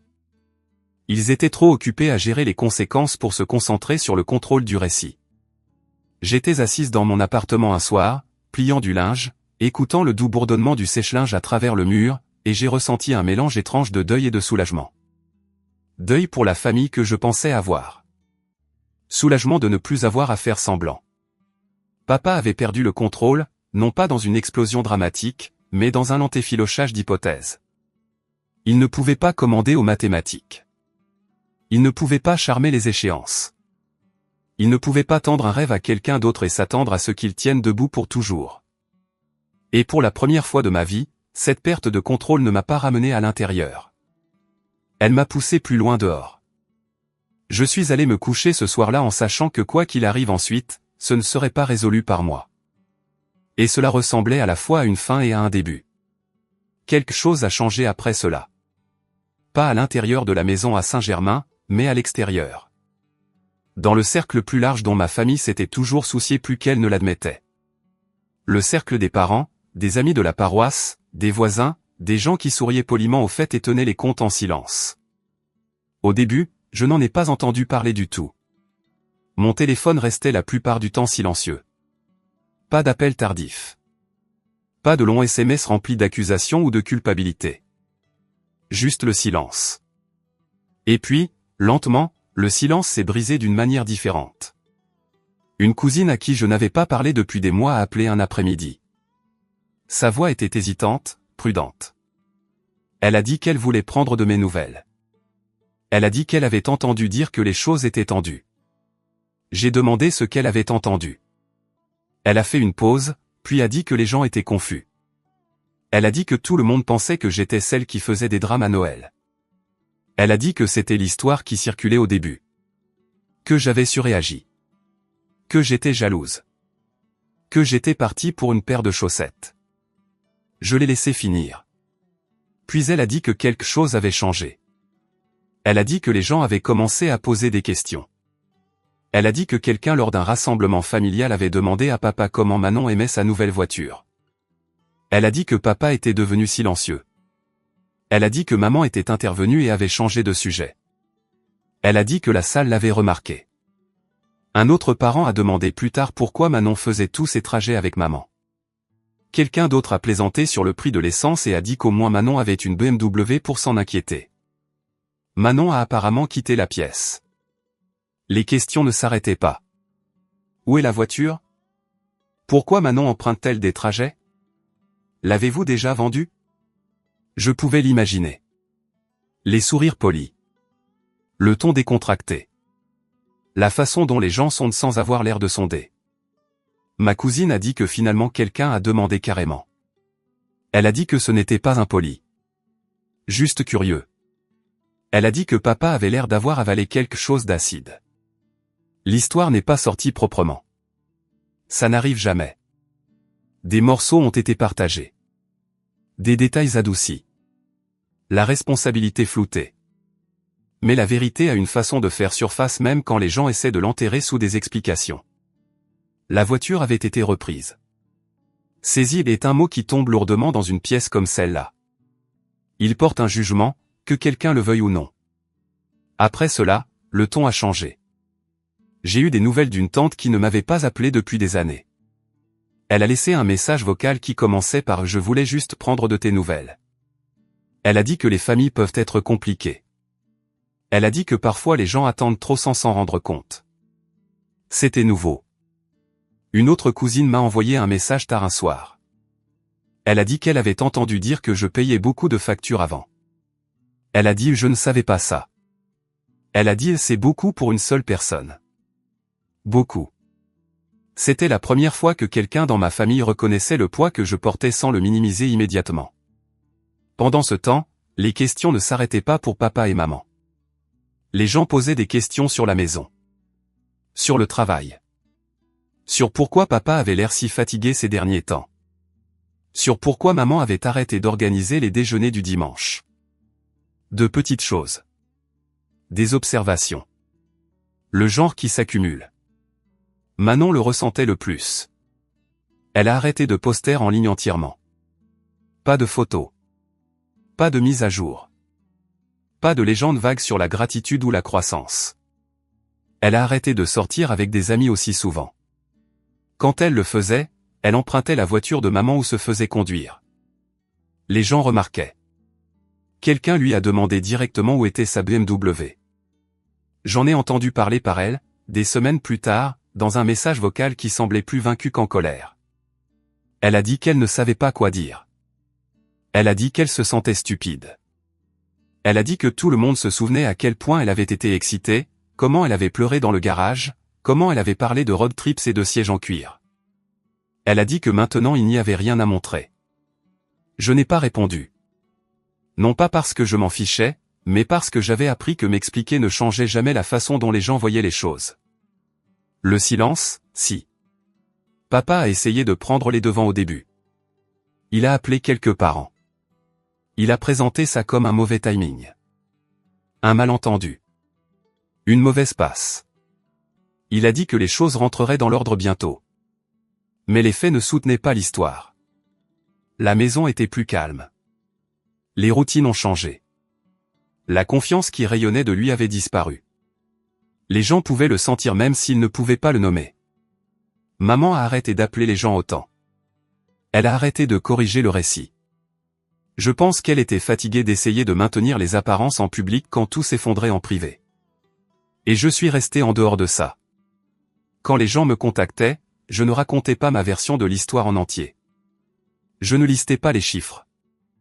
Je ne décrivais pas les nuits tardives et les tableurs et les années de responsabilité. Je disais une phrase. J'ai arrêté de payer. Pas d'amertume. Pas de drame. Juste un fait. Certaines personnes se sont tues après ça. Certaines ont dit « je comprends ». Certaines n'ont rien dit du tout. Mais personne ne m'a plus appelé égoïste. Ce mot a disparu des conversations comme il le fait quand il ne correspond plus aux faits. J'ai remarqué le changement en moi aussi. La façon dont mes épaules ne se tendaient plus quand mon téléphone sonnait. La façon dont je ne ressentais plus le besoin de défendre mes choix auprès de gens qui n'avaient jamais vécu à l'intérieur de ma vie. Le silence que j'avais choisi faisait plus de travail que n'importe quelle explication ne le pourrait jamais. Un après-midi, je suis tombé sur une vieille amie de la famille au supermarché. Elle a souri poliment, puis m'a regardé de plus près, comme si elle me voyait pour la première fois depuis des années. Elle a dit « Tu as l'air plus légère ». J'ai ri doucement, surprise par l'honnêteté de la chose. J'ai dit « Je me sens plus légère ». Elle a hoché la tête, comme si c'était logique. Comme si elle avait vu cette histoire avant, peut-être vécue elle-même.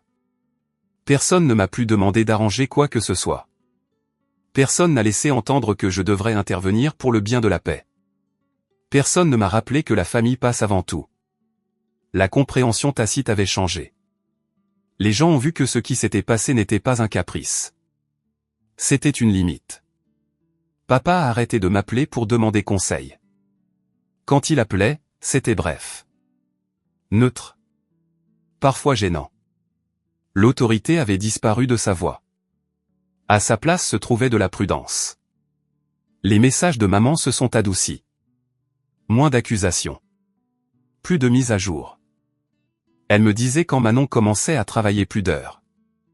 Elle me disait quand papa passait tout un week-end à trier de la paperasse au lieu de regarder la télévision. Elle me disait des choses comme si elle rapportait la météo. Manon est restée principalement silencieuse. Quand elle me contactait, ce n'était pas pour se vanter ou se plaindre. C'était pour poser des questions simples sur l'âge adulte qu'elle n'avait jamais eu besoin de poser avant. Comment budgéter les courses? Comment savoir ce qu'on peut se permettre? Ces questions ressemblaient autrefois à des fardeaux. Maintenant, elles ressemblaient au signe de quelque chose qui changeait, même si lentement. J'ai répondu à certaines. Pas toutes. J'ai choisi soigneusement ce que je donnais et ce que je gardais. Et je ne suis pas revenu dans le rôle de protectrice ou de pourvoyeuse. J'ai laissé mon absence parler. Il y a un pouvoir particulier dans le silence quand il est choisi et non imposé. Quand ce n'est pas de l'évitement, mais de la clarté. Je l'ai senti dans mon propre corps. Dans la façon dont mon souffle venait plus facilement. De cette façon dont mes pensées ne couraient plus devant pour anticiper le désastre. Pendant des années, ma famille avait parlé fort de loyauté et de sacrifice et de famille avant tout. Ils n'avaient jamais examiné qui payait pour ces valeurs. Maintenant, ils étaient examinés par d'autres. Discrètement. En passant. Dans des commentaires au vol et des sourcils levés.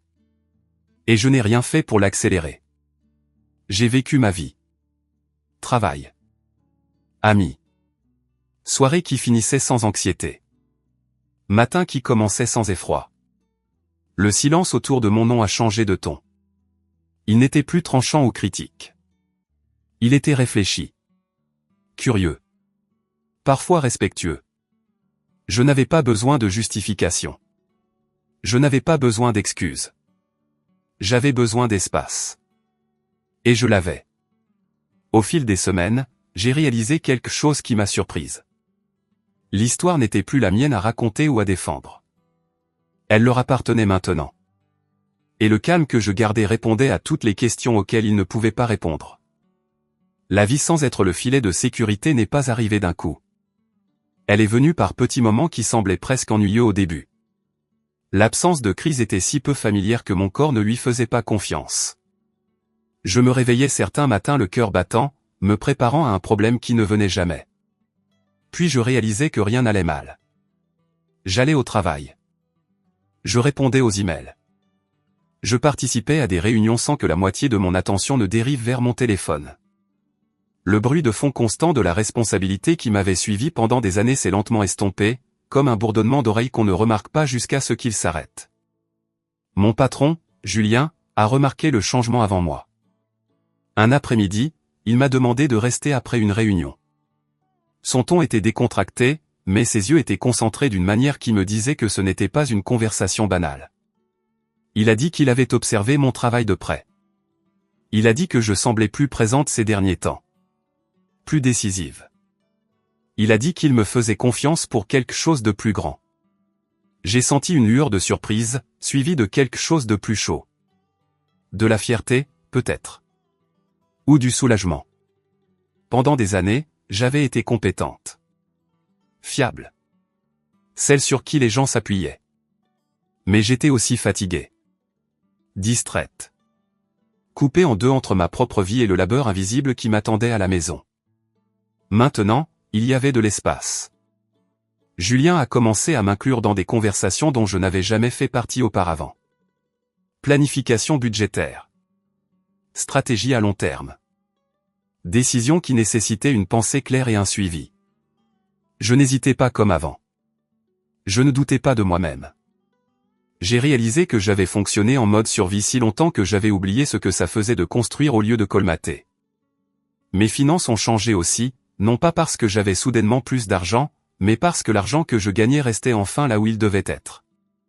Je payais mes factures à temps sans stress. Je mettais de l'argent de côté sans ressentiment. J'achetais des courses sans calculer combien il restait pour quelqu'un d'autre.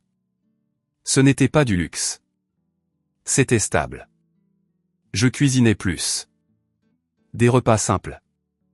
Rien d'impressionnant. Mais je mangeais à ma table au lieu de rester debout au comptoir à faire défiler des messages. Je dormais mieux. Plus profondément. Sans rêve de téléphone qui sonne ou d'avis de retard. Il y avait des moments où le calme semblait trop calme. Je voyais quelque chose de petit qui me rappelait ma famille. Une publicité pour les soldes de Noël. Une maison avec des lumières à toutes les fenêtres. Une voiture comme celle que Manon conduisait. Ces moments venaient avec un pincement au cœur. Pas du regret exactement. Plutôt comme un deuil.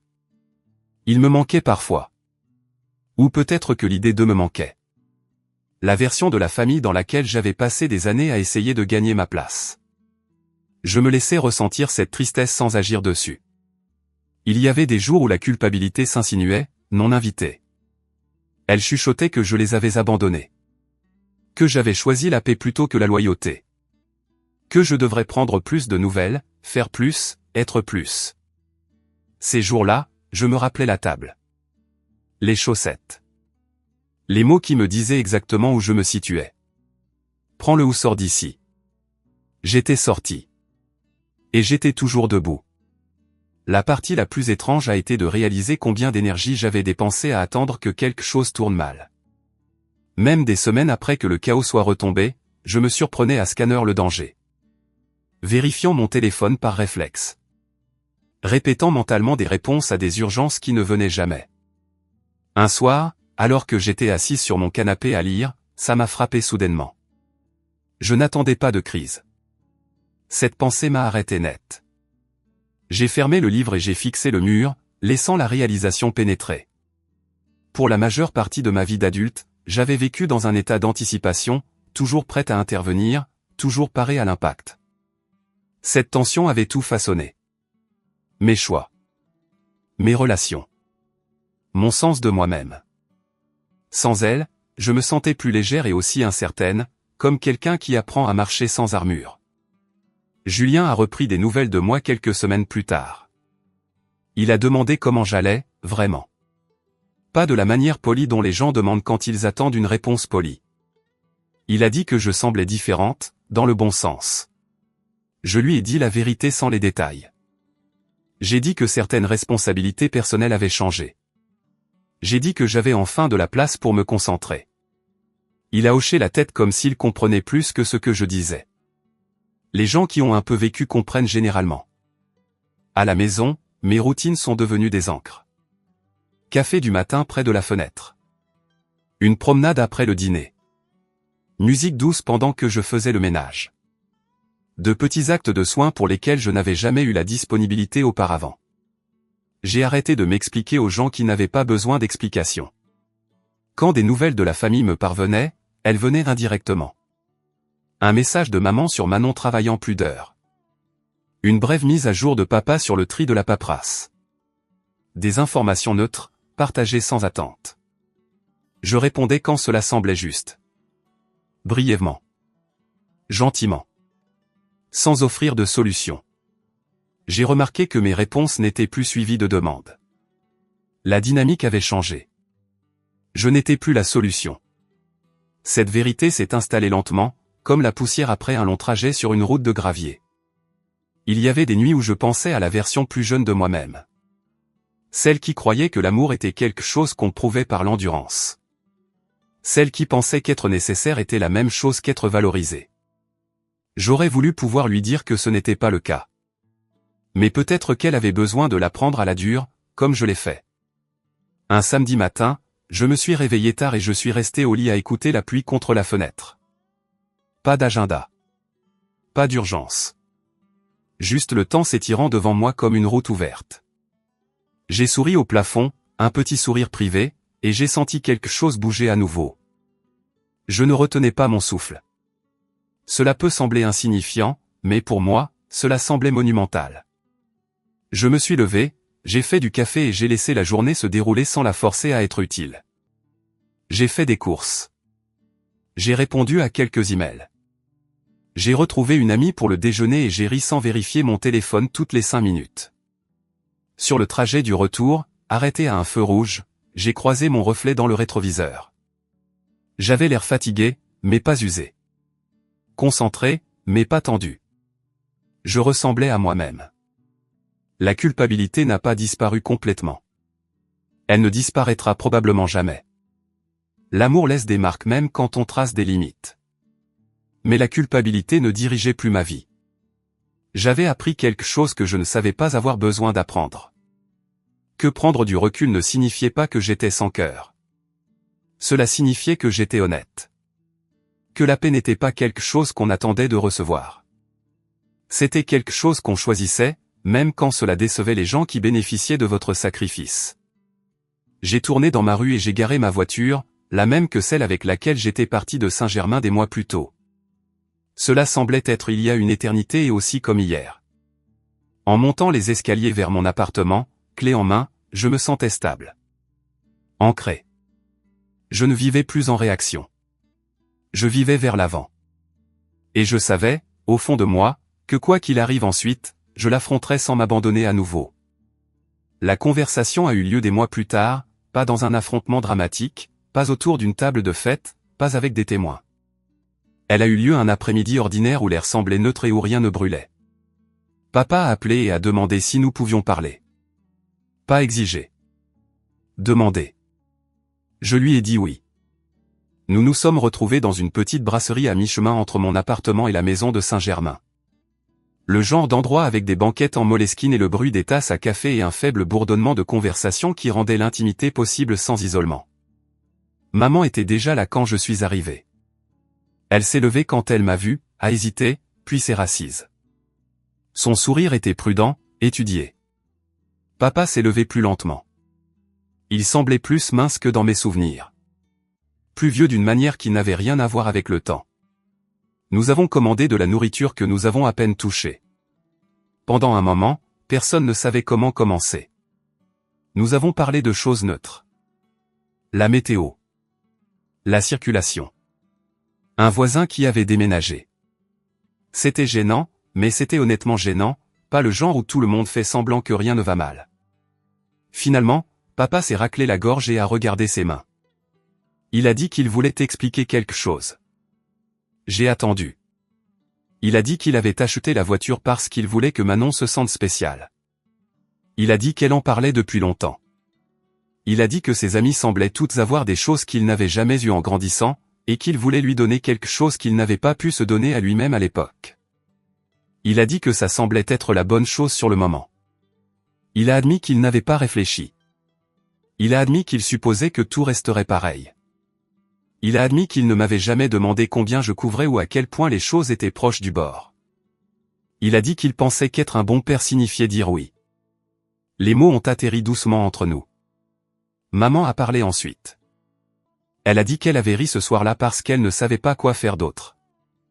Elle a dit qu'elle avait vu les chaussettes et s'était sentie mal à l'aise mais ne voulait pas contredire papa devant tout le monde. Elle a dit qu'elle s'était dit que c'était juste une blague. Elle n'a pas dit pardon. Pas directement. Mais sa voix s'est adoucie quand elle a dit qu'elle aurait aimé gérer ça différemment. J'ai écouté. C'était quelque chose que j'avais appris à faire sans préparer de défense. Papa a continué. Il a dit que quand les paiements ont cessé, il a paniqué. Il a dit qu'il s'était senti embarrassé et en colère et effrayé. Il a dit qu'il s'en était pris à tout le monde parce qu'il ne savait pas comment affronter la vérité. Il a dit que la vérité était qu'il s'était reposé sur moi sans jamais le reconnaître. J'ai laissé ça se poser. Il a dit que perdre la voiture avait été un signal d'alarme. Pas seulement pour Manon, mais pour lui. Il a dit que regarder la dépanneuse s'éloigner avait été l'un des pires moments de sa vie, non pas à cause de la voiture, mais parce qu'il a réalisé à quel point tout avait été fragile. Il a dit qu'il ne voulait plus vivre comme ça. Maman a ajouté que Manon avait changé. Elle a dit que Manon travaillait plus d'heures maintenant. Elle a dit qu'elle se plaignait moins. Elle a dit qu'elle posait des questions au lieu de supposer. Elle a dit que ce n'était pas facile, mais que c'était réel. J'ai regardé papa et je lui ai demandé une chose. Je lui ai demandé s'il ferait les choses différemment maintenant. Il n'a pas répondu tout de suite. Puis il a dit oui. Il a dit qu'il aurait eu la conversation. Il a dit qu'il aurait regardé les chiffres. Il a dit qu'il m'aurait demandé au lieu de supposer. Il a dit qu'il ne m'aurait pas dit de prendre ça ou de sortir. C'était la chose la plus proche d'une excuse que j'allais obtenir. J'ai hoché la tête. Je leur ai dit que je ne reviendrais pas à la façon dont les choses étaient. Je leur ai dit que je n'allais pas gérer leurs finances ou aplanir leurs conflits. Je leur ai dit que je me présenterais comme une fille, pas comme un filet de sécurité. Ils n'ont pas discuté. Papa a dit qu'il comprenait, même s'il lui avait fallu trop de temps pour y arriver. Nous avons fini notre café. Nous nous sommes levés. Maman m'a serré dans ses bras, brièvement, comme si elle avait peur de tenir trop longtemps. Papa a mis sa main sur mon épaule et a pressé une fois. Ce n'était pas une remise à zéro. C'était une trêve. La vie ne s'est pas transformée en une fin bien rangée après ça. Nous ne sommes pas devenus une famille parfaite. Nous n'avons pas effacé le passé. Mais les mensonges ont cessé. Manon ne flottait plus dans la vie en supposant que quelqu'un d'autre la rattraperait. Papa ne prétendait plus que tout allait bien quand ce n'était pas le cas. Maman a arrêté de rire de choses qui devaient être affrontées. Et j'ai arrêté de rétrécir pour faire de la place à tout le monde. La famille passe avant tout signifie quelque chose de différent pour moi maintenant. Cela ne signifie pas se sacrifier jusqu'à ce qu'il ne reste plus rien. Cela ne signifie pas rester silencieux pour maintenir la paix. Cela ne signifie pas être la personne la plus responsable dans la pièce pendant que tous les autres profitent des avantages. Pour moi, la famille passe avant tout signifie honnêteté. Cela signifie limite. Cela signifie refuser de financer le manque de respect. Cela signifie choisir l'intégrité plutôt que l'approbation. Partir n'était pas une vengeance de la manière dont les gens s'attendent à ce que la vengeance ressemble. Il n'y a pas eu de cris, pas d'exposition publique, pas de confrontation dramatique. Il y a eu du silence. Il y a eu la vérité. Il y a eu des conséquences qui sont arrivées selon leur propre calendrier. C'était suffisant. A ver si lo tengo por aquí. Aquí está. Y a ver si en TT puedo cambiar de que... como las cosas del stream. Claro que sí, como no tengo el panel, no sé si pueda.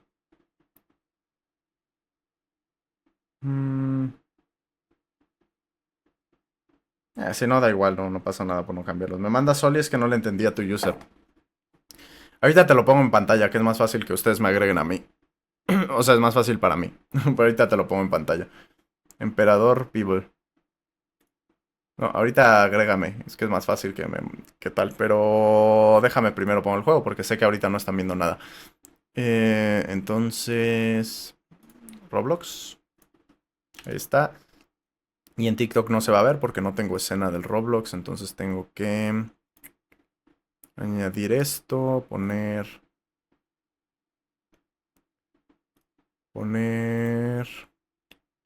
Es la de...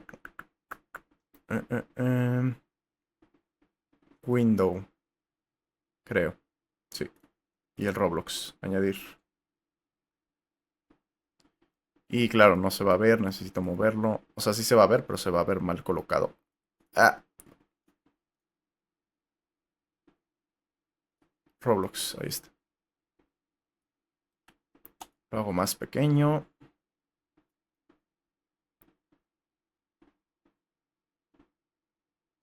Y algo... Ahí más o menos. Creo que ahí se ve bien. O sea, más o menos dentro. ¿Te gustan los tacos de ojo? No. No. No sé a qué tacos de ojo te refieres. Si literal a un taco de ojo o, o a un taco de ojo, ya sabes, de que te das un taco de ojo tú. Cualquiera de las dos maneras no soy tan fan. No me gusta estar yo volteando mucho a ver a la gente. Y digo, sí, no es que no voltee a ver a la gente, ¿no? Sobre todo si una mujer me parece atractiva. No del cuerpo y así intento no verlas, pero si me parece atractiva, si me parece guapa, luego sí es difícil que no la voltees a ver. Pero intento no hacerlo porque no sé, siento que es como un poquito sobre todo si no conoces a la persona y están como, no sé, en la calle caminando, siento que es como un poquito incomodar y tal, y prefiero evitarlo. Aquí está el si puedes, si pueden, agréguenme. Es el de, no sé si se ve en TT, déjame checo porque creo que no. No, no se ve. Déjenme, lo muevo entonces. Ahí está, para que vean el user está ahí. AlexFem20. Pero una vez por ver a alguien me dijeron sí, justo. Aparte ya a día de hoy hay que tener mucho cuidado porque en cualquier momento cualquier cosa. Se los voy a mandar en el chat, denme chance. Eh, AlexFem20. Ese. Y ahí agréguenme y ahorita los acepto. Nada más avísenme. Pero sí. Y darte tacos de ojos. No, justamente yo darme tacos de ojos no me gusta. Y que alguien me voltee a ver a mí me da igual, o sea, está bien. O sea, si alguien se da un taco de ojo conmigo, me da igual. Probablemente ni me dé cuenta, sinceramente, porque yo soy muy despistado, estoy en mi mundo, entonces seguramente ni me dé cuenta. Pero... Pero... Yo de estar volteando a ver gente y así, prefiero no hacerlo. Prefiero no hacerlo. De todos modos, de vez en cuando se me van los ojos, ¿no? Sobre todo de nuevo, si me parece una chava muy guapa, pues sí se me van los ojos y tal. Pero intento no hacerlo, para no incomodar, para no meterme en problemas, para muchas cosas. Ya te mandé Sol y soy Nova. A ver. Está el Emperador Pivo, lo agrego. Y está Nova. Hola, hola, no sé quién es, pero tengo un amigo en común. Lo voy a agregar y a los demás los voy a eliminar. ¿Y qué querían jugar aquí? Soy un people con traje de Omniman. Yo soy un mono con traje de dinosaurio. Pero sí ya vi. Yo soy un mono con traje de dinosaurio. Con pijama de dinosaurio.